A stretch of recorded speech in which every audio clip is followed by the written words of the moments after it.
Welcome students, online education channel Educacy education for all ਵਿੱਚ ਆਪ ਸਭ ਦਾ ਸਵਾਗਤ ਹੈ। ਅੱਜ ਅਸੀਂ 8ਵੀਂ ਕਲਾਸ ਦੀ ਸਾਇੰਸ ਵਿਗਿਆਨ ਦਾ ਅਧਿਆਇ 3 chapter 3 synthetic fibres and plastics ਸੰਸ਼ਲਿਸ਼ਟ ਰੇਸ਼ੇ ਅਤੇ ਪਲਾਸਟਿਕ ਪੜਾਂਗੇ। ਸੋ ਇਹ ਲੈਸਨ ਜੋ ਹੈ ਜੋ ਚੈप्टर है ये क्योंकि कुछ कैमिकल्स नाल कुछ रसायनां नाल संबंधित है, इस करके इस लैसन ਨੂੰ शुरू ਕਰਨ ਤੋਂ ਪਹਿਲਾਂ ਅਸੀਂ ਇੱਕ ਮਹਾਨ साइंसदान एक महान विज्ञानी मैडम मैरी क्यूरी बारे कुछ पढ़ांगे।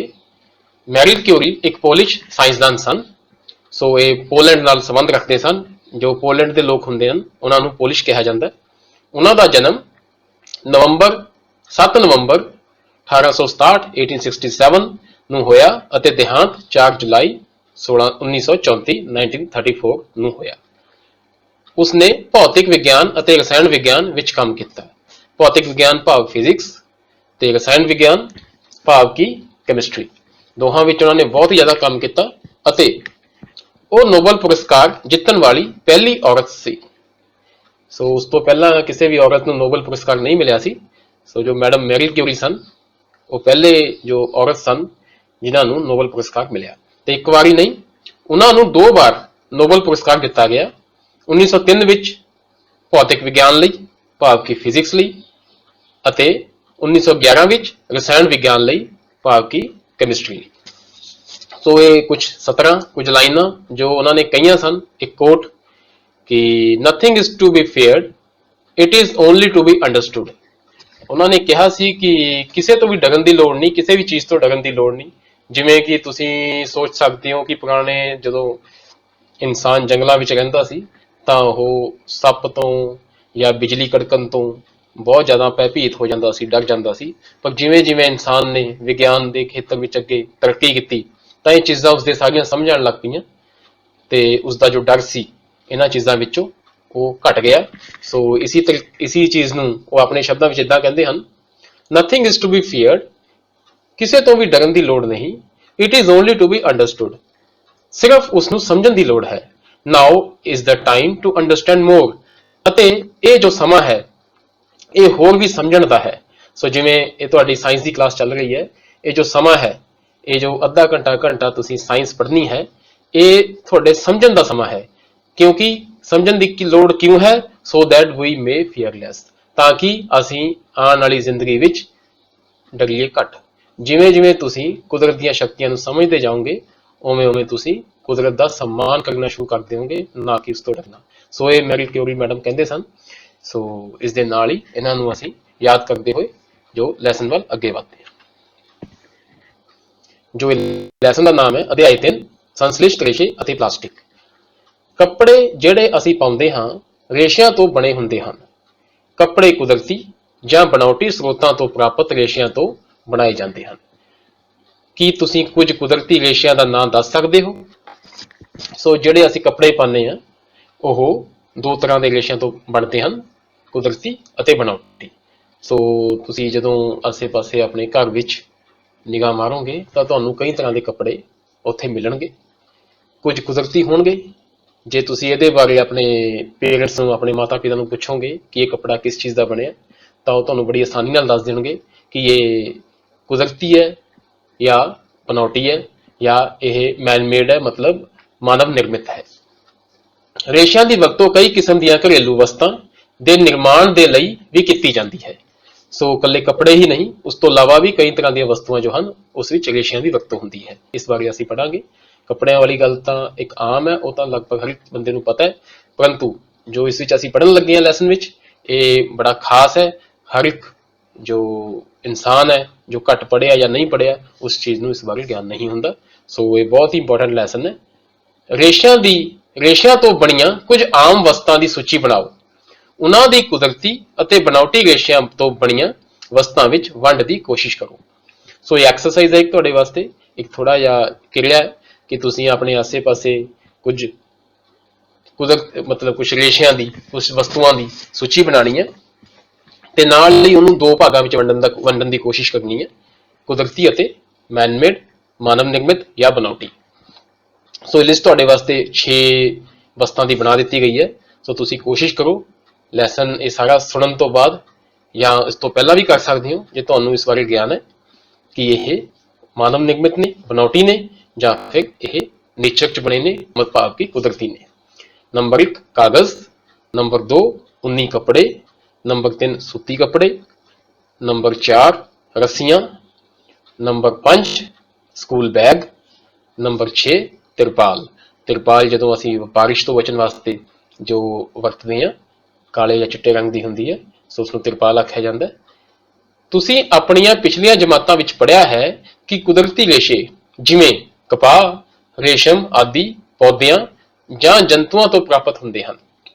ਜੋ ਕੁਦਰਤੀ ਰੇਸ਼ੇ ਹਨ ਉਹ ਕਿਹਨਾਂ ਤੋਂ ਪ੍ਰਾਪਤ ਹੁੰਦੇ ਆ? ਕੁਦਰਤ ਵਿੱਚ ਜਾਂ ਤਾਂ ਪੌਦੇ ਆ, ਬਨਸਪਤੀ ਹੈ, ਜਾਂ ਫਿਰ ਜਾਨਵਰ ਨੇ। ਇਹਨਾਂ ਦੋਹਾਂ ਤੋਂ ਹੀ ਇਹ ਰੇਸ਼ੇ ਪ੍ਰਾਪਤ ਹੁੰਦੇ ਨੇ। ਦੂਜੇ ਪਾਸੇ ਸੰਸ਼ਲਿਸ਼ਟ ਰੇਸ਼ੇ ਭਾਵ ਸਿੰਥੈਟਿਕ ਫਾਈਬਰਸ, ਤੇ ਇਹਦੇ ਬਾਰੇ ਤੁਸੀਂ ਜੋ ਸਿੰਥੈਟਿਕ ਵਰਡ ਹੈ ਇਸ ਨੂੰ ਤਾਂ ਅੱਛੀ ਤਰ੍ਹਾਂ ਯਾਦ ਕਰ ਹੀ ਲਓ, ਕਿਉਂਕਿ ਇਹ ਸੰਸ਼ਲਿਸ਼ਟ ਤੇ ਸਿੰਥੈਟਿਕ ਇਹ ਬਹੁਤ ਵਾਰ ਇਸ ਲੈਸਨ ਵਿੱਚ ਯੂਜ਼ ਹੋਣਾ ਹੈ ਤੇ ਇਹਦੇ ਸਪੈਲਿੰਗ ਵੀ ਥੋੜੇ ਟਿਪੀਕਲ ਨੇ, ਸੋ ਇਸ ਨੂੰ ਥੋੜੇ ਔਖੇ ਨੇ, ਇਹਨੂੰ ਤੁਸੀਂ ਬਿਲਕੁਲ ਯਾਦ ਕਰ ਲਿਓ। ਮਨੁੱਖ ਦੁਆਰਾ ਬਣਾਏ ਜਾਂਦੇ ਹਨ। ਦੂਜੇ ਪਾਸੇ ਜੋ ਸਿੰਥੈਟਿਕ ਫਾਈਬਰਸ ਨੇ, ਸੰਸ਼ਲਿਸ਼ਟ ਰੇਸ਼ੇ ਨੇ, ਉਹ ਕੌਣ ਬਣਾਉਂਦਾ ਹੈ? ਇਨਸਾਨ ਬਣਾਉਂਦਾ ਹੈ। ਇਸ ਲਈ ਇਹ ਸੰਸ਼ਲਿਸ਼ਟ ਜਾਂ ਮਾਨਵ ਨਿਰਮਿਤ ਰੇਸ਼ੇ ਅਖਵਾਉਂਦੇ ਹਨ। ਇਸ ਕਰਕੇ ਇਹਨਾਂ ਨੂੰ ਕੀ ਕਿਹਾ ਜਾਂਦਾ ਹੈ? ਮਾਨਵ ਨਿਰਮਿਤ ਰੇਸ਼ੇ। ਸੋ ਆਓ ਇਸ ਤੋਂ ਬਾਅਦ ਅੱਗੇ ਵਧਦੇ ਹਾਂ। ਸੰਸ਼ਲਿਸ਼ਟ ਰੇਸ਼ੇ ਕੀ ਹਨ? What are synthetic fibers? ਸੋ ਇਹ ਸਿੰਥੈਟਿਕ ਦੇ ਜੋ ਵਰਡ ਤੁਹਾਨੂੰ ਮੈਂ ਵਰਡਿੰਗ ਦੱਸੀ ਸੀ, ਸਪੈਲਿੰਗ ਦੱਸੇ ਸਨ, ਉਹ ਕੁਝ ਇਸ ਪ੍ਰਕਾਰ ਨੇ। ਇਹਨੂੰ ਤੁਸੀਂ ਆਪਣੀ ਕਾਪੀ ਤੇ ਨੋਟ ਕਰ ਲਿਓ। ਫਾਈਬਰਸ ਦਾ ਮਤਲਬ ਹੁੰਦਾ ਰੇਸ਼ੇ ਤੇ ਸਿੰਥੈਟਿਕ ਦਾ ਮਤਲਬ ਹੁੰਦਾ ਸੰਸ਼ਲਿਸ਼ਟ। ਧਾਗੇ ਨਾਲ ਜੁੜੇ ਮਣਕਿਆਂ ਦੇ ਹਾਰ ਵਿੱਚ ਇੱਕ ਰੂਪ ਬਣਾਵਟ ਨੂੰ ਯਾਦ ਕਰਨ ਦੀ ਕੋਸ਼ਿਸ਼ ਕਰੋ। ਸੋ ਇਹ ਜੋ ਤੁਹਾਨੂੰ ਫਿਗਰ ਹੈ, ਜੋ ਤਸਵੀਰ ਹੈ, ਜੋ ਚਿੱਤਰ ਹੈ ਉਹ ਦਿਖਾਇਆ ਗਿਆ। ਇਹਦੇ ਵਿੱਚ ਤੁਹਾਨੂੰ ਇੱਕ ਹਾਰ ਵਿੱਚ ਮਣਕੇ ਪਿਰੋ ਕੇ ਦਿਖਾਏ ਗਏ ਨੇ। ਜਾਂ ਚਿੱਤਰ ਨੰਬਰ 3.1 3.1 B, ਸੋ ਜੋ ਇਹ ਦੂਸਰਾ ਚਿੱਤਰ ਹੈ, ਵਾਂਗ ਕੁਝ ਕਾਗਜ਼ ਦੇ ਕਲਿੱਪਾਂ ਨੂੰ ਜੋੜ ਕੇ ਇੱਕ ਲੰਮੀ ਲੜੀ ਬਣਾਉਣ ਦੀ ਕੋਸ਼ਿਸ਼ ਕਰੋ। ਸੋ ਇੱਕ ਕਾਗਜ਼ ਦੇ ਕੁਝ ਕਲਿੱਪਾਂ ਨੂੰ ਜੋੜ ਕੇ ਇੱਕ ਲੰਬੀ ਲੜੀ ਬਣਾਈ ਗਈ ਹੈ। ਸੋ ਇਹ ਤੁਹਾਨੂੰ ਦੱਸਣ ਦੀ ਕੋਸ਼ਿਸ਼ ਕੀਤੀ ਗਈ ਹੈ ਜੋ ਰੇਸ਼ਿਆਂ ਦੀ, ਜੋ ਮਾਨਵ ਨਿਰਮਿਤ ਰੇਸ਼ੇ ਨੇ, ਉਹਨਾਂ ਦੀ ਜੋ ਸਿੰਥੈਟਿਕ ਫਾਈਬਰਸ ਨੇ, ਉਹਨਾਂ ਦੀ ਜੋ ਬਣਤਰ ਹੈ ਉਹ ਕਿਸ ਤਰ੍ਹਾਂ ਦੀ ਹੁੰਦੀ ਹੈ। ਕੀ ਦੋਵਾਂ ਵਿੱਚ ਕੋਈ ਸਮਾਨਤਾ ਹੈ? ਇੱਕ ਸੰਸ਼ਲਿਸ਼ਟ ਰੇਸ਼ਾ ਛੋਟੀਆਂ ਇਕਾਈਆਂ ਨੂੰ ਜੋੜ ਕੇ ਬਣਾਈ ਗਈ ਇੱਕ ਲੰਮੀ ਲੜੀ ਹੁੰਦੀ ਹੈ। ਸੋ ਜੋ ਸਿੰਥੈਟਿਕ ਫਾਈਬਰ ਹੁੰਦਾ ਹੈ ਉਹ ਇਸੇ ਤਰ੍ਹਾਂ ਦੀ ਛੋਟੀ ਛੋਟੀ ਇਕਾਈਆਂ ਨੂੰ ਜੋੜ ਕੇ ਇੱਕ ਲੰਬਾ ਧਾਗਾ, ਲੰਬੀ ਲੜੀ ਤਿਆਰ ਕੀਤੀ ਜਾਂਦੀ ਹੈ, ਜਿਸ ਨੂੰ ਕਿ ਸਿੰਥੈਟਿਕ ਫਾਈਬਰ, ਮਾਨਵ ਨਿਰਮਿਤ ਰੇਸ਼ਾ ਜਾਂ ਕਿ ਸੰਸ਼ਲਿਸ਼ਟ ਰੇਸ਼ਾ ਕਿਹਾ ਜਾਂਦਾ ਹੈ। ਹਰ ਇੱਕ ਛੋਟੀ ਇਕਾਈ ਅਸਲ ਵਿੱਚ ਇੱਕ ਰਸਾਇਣਿਕ ਪਦਾਰਥ ਹੈ। ਸੋ ਇਹ ਹਰ ਇੱਕ ਛੋਟੀ ਛੋਟੀ ਜੋ ਚੀਜ਼ ਹੈ ਇਹ ਇੱਕ ਰਸਾਇਣਿਕ ਪਦਾਰਥ ਹੈ। ਇਸ ਤਰ੍ਹਾਂ ਦੀਆਂ ਕਈ ਛੋਟੀਆਂ ਇਕਾਈਆਂ ਮਿਲ ਕੇ ਇਕੱਲੀ ਵੱਡੀ ਇਕਾਈ ਬਣਾਉਂਦੇ ਹਨ। ਸੋ ਇਸ ਤਰ੍ਹਾਂ ਇਹ ਇੱਕ ਦੂਜੇ ਨਾਲ ਜੁੜ ਕੇ ਇੱਕ ਵੱਡੀ ਇਕਾਈ ਨੂੰ ਬਣਾਉਂਦੇ ਨੇ, ਜੋ ਬਹੁਲਕ ਅੰਗਰੇਜ਼ੀ ਵਿੱਚ ਪੋਲੀਮਰ ਅਖਵਾਉਂਦੀ ਹੈ। ਇਸ ਬਹੁਲਕ ਨੂੰ ਕੀ ਕਿਹਾ ਜਾਂਦਾ ਹੈ? ਜਿਸ ਵਿੱਚ ਬਹੁਤ ਤਰ੍ਹਾਂ ਦੇ ਇਹ ਪਾਰਟਸ ਨੇ, ਇਹਨੂੰ ਕਿਹਾ ਜਾਂਦਾ ਪੋਲੀਮਰ। ਪੋਲੀ ਦਾ ਮਤਲਬ ਹੁੰਦਾ ਬਹੁਤ ਤੇ ਮਰ ਦਾ ਮਤਲਬ ਹੁੰਦਾ ਮਿਲ ਕੇ। ਸੋ ਇਹ ਦੱਸਿਆ ਵੀ ਗਿਆ ਅੱਗੇ। ਪੋਲੀਮਰ ਗ੍ਰੀਕ ਭਾਸ਼ਾ ਦੇ ਦੋ ਸ਼ਬਦਾਂ ਪੋਲੀ ਅਤੇ ਮਰ ਤੋਂ ਮਿਲ ਕੇ ਬਣਿਆ ਹੈ। ਪੋਲੀ ਦਾ ਭਾਵ ਹੈ ਅਨੇਕ ਅਤੇ ਮਰ ਦਾ ਭਾਵ ਹੈ ਭਾਗ ਜਾਂ ਇਕਾਈ। ਸੋ ਅਨੇਕ ਇਕਾਈਆਂ ਨੂੰ ਜੁੜ ਕੇ ਜਦੋਂ ਬਣਦਾ ਹੈ ਤਾਂ ਉਸ ਨੂੰ ਪੋਲੀਮਰ ਕਿਹਾ ਜਾਂਦਾ ਹੈ। ਇਸ ਲਈ ਇੱਕ ਪੋਲੀਮਰ ਜਾਂ ਬਹੁਲਕ ਬਹੁਤ ਸਾਰੀਆਂ ਇਕਾਈਆਂ ਦੇ ਦੁਹਰਾਉਣ ਨਾਲ ਬਣਦਾ ਹੈ। ਸੋ ਇਹ ਜੋ ਕੰਬੀਨੇਸ਼ਨ ਹੈ, ਇਹ ਇਕਾਈਆਂ ਦਾ ਜੋੜ ਹੈ, ਇਹ ਇੱਥੇ ਰੁਕਿਆ ਨਹੀਂ ਹੈ, ਇਹ ਬਹੁਤ ਲੰਬਾ ਚੱਲਦਾ ਹੈ ਤੇ ਇਸ ਕਰਕੇ ਇਸ ਨੂੰ ਬਾਰ-ਬਾਰ ਦੁਹਰਾਇਆ ਜਾਂਦਾ ਹੈ ਤੇ ਇਹ ਇੱਕ ਪੋਲੀਮਰ ਅਖਵਾਉਂਦਾ ਹੈ। ਬਹੁਲਕ ਕੁਦਰਤ ਵਿੱਚ ਵੀ ਪਾਏ ਜਾਂਦੇ ਹਨ। ਇਹ ਜ਼ਰੂਰੀ ਨਹੀਂ ਹੈ ਕਿ ਜੋ ਬਹੁਲਕ ਨੇ, ਜੋ ਪੋਲੀਮਰਸ ਨੇ, ਇਹ ਸਿਰਫ ਤੇ ਸਿਰਫ ਸਿੰਥੈਟਿਕ ਜਾਂ ਮਾਨਵ ਨਿਰਮਿਤ ਹੀ ਨੇ, ਇਹ ਕੁਦਰਤ ਵਿੱਚ ਵੀ ਪਾਏ ਜਾਂਦੇ ਹਨ। ਉਦਾਹਰਣ ਵਜੋਂ ਕਪਾਹ ਇੱਕ ਬਹੁਲਕ ਹੈ ਜੋ ਸੈਲੂਲੋਜ਼ ਅਖਵਾਉਂਦਾ ਹੈ। ਸੈਲੂਲੋਜ਼ ਵੱਡੀ ਮਾਤਰਾ ਵਿੱਚ ਗਲੂਕੋਜ਼ ਇਕਾਈਆਂ ਦੁਆਰਾ ਨਿਰਮਿਤ ਹੁੰਦਾ ਹੈ। ਸੋ ਇਹ ਥੋੜਾ ਤੁਹਾਨੂੰ ਗਿਆਨ ਦਿੱਤਾ ਗਿਆ ਕਿ ਕਪਾਹ ਜੋ ਹੈ ਉਹ ਹੈ ਕੀ ਹੈ? ਉਹ ਸੈਲੂਲੋਜ਼ ਹੈ ਜੋ ਕਿ ਗਲੂਕੋਜ਼ ਦੁਆਰਾ ਬਣਾਇਆ ਜਾਂਦਾ ਹੈ, ਗਲੂਕੋਜ਼ ਦੀਆਂ ਇਕਾਈਆਂ ਤੋਂ ਬਣਦਾ ਹੈ। ਸੋ ਕਪਾਹ ਜੋ ਹੈ ਉਹ ਇੱਕ ਨੈਚੁਰਲ ਕੁਦਰਤੀ ਬਹੁਲਕ ਹੈ।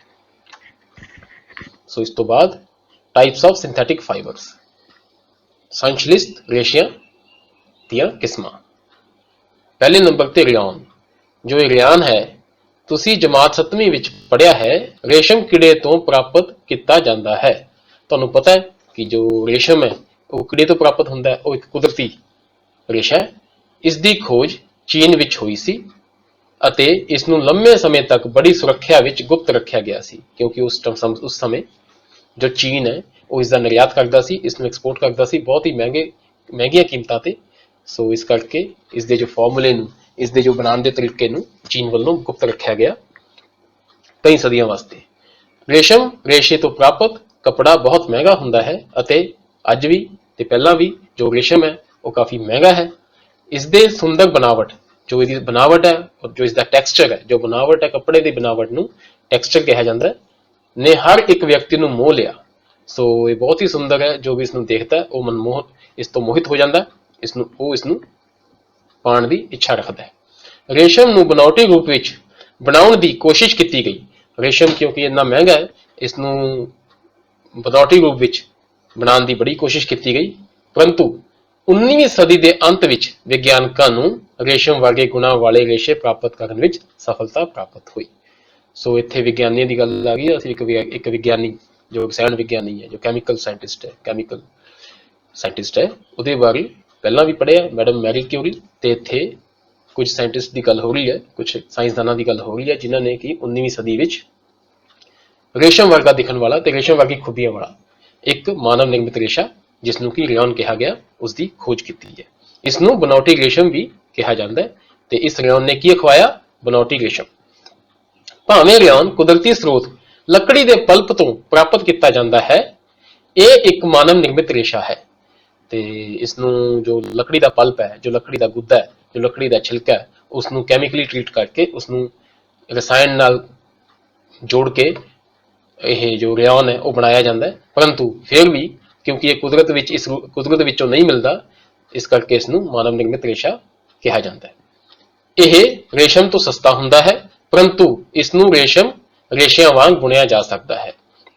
ਇਸ ਦੀਆਂ ਜਿਹੜੀਆਂ ਪ੍ਰੋਪਰਟੀਆਂ ਨੇ, ਜੋ ਲੱਛਣ ਨੇ, ਜੋ ਇਸ ਦੀਆਂ ਖੂਬੀਆਂ ਨੇ, ਉਹ ਸਭ ਰੇਸ਼ਮ ਵਰਗੀਆਂ ਨੇ, ਪਰੰਤੂ ਜੋ ਰੇਸ਼ਮ ਤੋਂ ਕਾਫੀ ਸਸਤਾ ਹੈ, ਕਿਉਂਕਿ ਇਸ ਨੂੰ ਫੈਕਟਰੀ ਵਿੱਚ ਬਣਾਇਆ ਜਾ ਸਕਦਾ ਹੈ, ਜਲਦੀ ਬਣਾਇਆ ਜਾ ਸਕਦਾ ਹੈ, ਜਦੋਂ ਕਿ ਰੇਸ਼ਮ ਦਾ ਕੀੜਾ ਬੜੇ ਹੀ ਸਲੋ, ਬੜੇ ਹੀ ਲੰਬੇ ਸਮੇਂ ਤੇ ਬਹੁਤ ਹੀ ਥੋੜੀ ਮਾਤਰਾ ਵਿੱਚ ਹੀ ਜੋ ਰੇਸ਼ਮ ਹੈ ਉਹ ਪੈਦਾ ਕਰ ਪਾਉਂਦਾ ਹੈ। ਪਰੰਤੂ ਰਿਓਨ ਕਿਉਂਕਿ ਫੈਕਟਰੀਆਂ ਵਿੱਚ ਬਣਾਇਆ ਜਾਂਦਾ ਹੈ, ਉਹ ਬਹੁਤ ਹੀ ਜਲਦੀ ਤੇ ਬਹੁਤ ਹੀ ਵੱਡੀ ਮਾਤਰਾ ਵਿੱਚ ਬਣਾਇਆ ਜਾ ਸਕਦਾ ਹੈ, ਜਿਸ ਕਾਰਨ ਕਿ ਉਹ ਸਸਤਾ ਪੈਂਦਾ ਹੈ। ਇਸ ਨੂੰ ਕਈ ਰੰਗਾਂ ਦੀਆਂ ਕਿਸਮਾਂ ਵਿੱਚ ਰੰਗਿਆ ਜਾ ਸਕਦਾ ਹੈ। ਰੇਸ਼ਮ ਨੂੰ ਵੀ ਰੰਗਿਆ ਜਾ ਸਕਦਾ ਹੈ, ਇਸੇ ਤਰ੍ਹਾਂ ਇਸ ਨੂੰ ਵੀ ਕਈ ਕਿਸਮ ਦੀ ਰੰਗਾਂ ਵਿੱਚ ਰੰਗਿਆ ਜਾ ਸਕਦਾ ਹੈ, ਪਰੰਤੂ ਇਸ ਨੂੰ ਰੇਸ਼ਿਆਂ ਵਾਂਗ ਬੁਣਿਆ ਜਾ ਸਕਦਾ ਹੈ। ਇਸ ਨੂੰ ਕਈ ਰੰਗਾਂ ਦੀਆਂ ਕਿਸਮਾਂ ਵਿੱਚ ਰੰਗਿਆ ਜਾ ਸਕਦਾ ਹੈ। ਅਸੀਂ ਰਿਓਨ ਨੂੰ ਕਪਾਹ ਨਾਲ ਮਿਲਾ ਕੇ ਬਿਸਤਰਿਆਂ ਦੀਆਂ ਚਾਦਰਾਂ ਬਣਾਉਂਦੇ ਹਾਂ। ਸੋ ਰਿਓਨ ਨੂੰ ਹੋਰ ਅੱਛਾ ਬਣਾਉਣ ਵਾਸਤੇ, ਬਿਸਤਰੇ ਜਾਂ ਗਰਮ ਚੀਜ਼ਾਂ ਬਣਾਉਣ ਵਾਸਤੇ ਇਸ ਨੂੰ ਕਾਟਨ ਨਾਲ, ਭਾਵ ਕਿ ਕਪਾਹ ਨਾਲ ਮਿਕਸ ਕਰਕੇ ਮਿਲਾ ਕੇ ਬਿਸਤਰੇ ਬਣਾਏ ਜਾਂਦੇ ਹਨ। ਉਸ ਨਾਲ ਮਿਲਾ ਕੇ ਕਲੀਨ ਜਾਂ ਗਲੀਚੇ ਬਣਾਏ ਜਾਂਦੇ ਹਨ ਤੇ ਇਸ ਨਾਲ ਕਲੀਨ ਤੇ ਬਗੀਚੇ ਵੀ ਬਣਾਏ ਜਾਂਦੇ ਹਨ। ਜਦੋਂ ਇਸ ਨੂੰ ਕਪਾਹ ਨਾਲ ਜੋੜਿਆ ਜਾਂਦਾ ਤਾਂ ਬਿਸਤਰੇ ਬਣਾਏ ਜਾਂਦੇ ਆ, ਚਾਦਰਾਂ ਬਣਦੀਆਂ, ਤੇ ਜਦੋਂ ਇਸ ਨੂੰ ਉੱਨ ਨਾਲ ਮਿਕਸ ਕੀਤਾ ਜਾਂਦਾ ਤਾਂ ਕਲੀਨ ਤੇ ਗਲੀਚੇ ਬਣਾਏ ਜਾ ਸਕਦੇ ਨੇ। ਇਸ ਤੋਂ ਅਗਲਾ ਜੋ ਪੋਲੀਮਰ ਹੈ, ਜੋ ਮਾਨਵ ਨਿਰਮਿਤ ਜੋ ਰੇਸ਼ਾ ਹੈ, ਉਹ ਨਾਈਲਨ ਹੈ। ਇਹ ਵੀ ਬਹੁਤ ਹੀ ਮਸ਼ਹੂਰ ਤੇ ਕਾਫੀ ਜ਼ਿਆਦਾ ਵਰਤੋਂ ਵਿੱਚ ਆਉਣ ਵਾਲਾ ਰੇਸ਼ਾ ਹੈ, ਫਾਈਬਰ ਹੈ।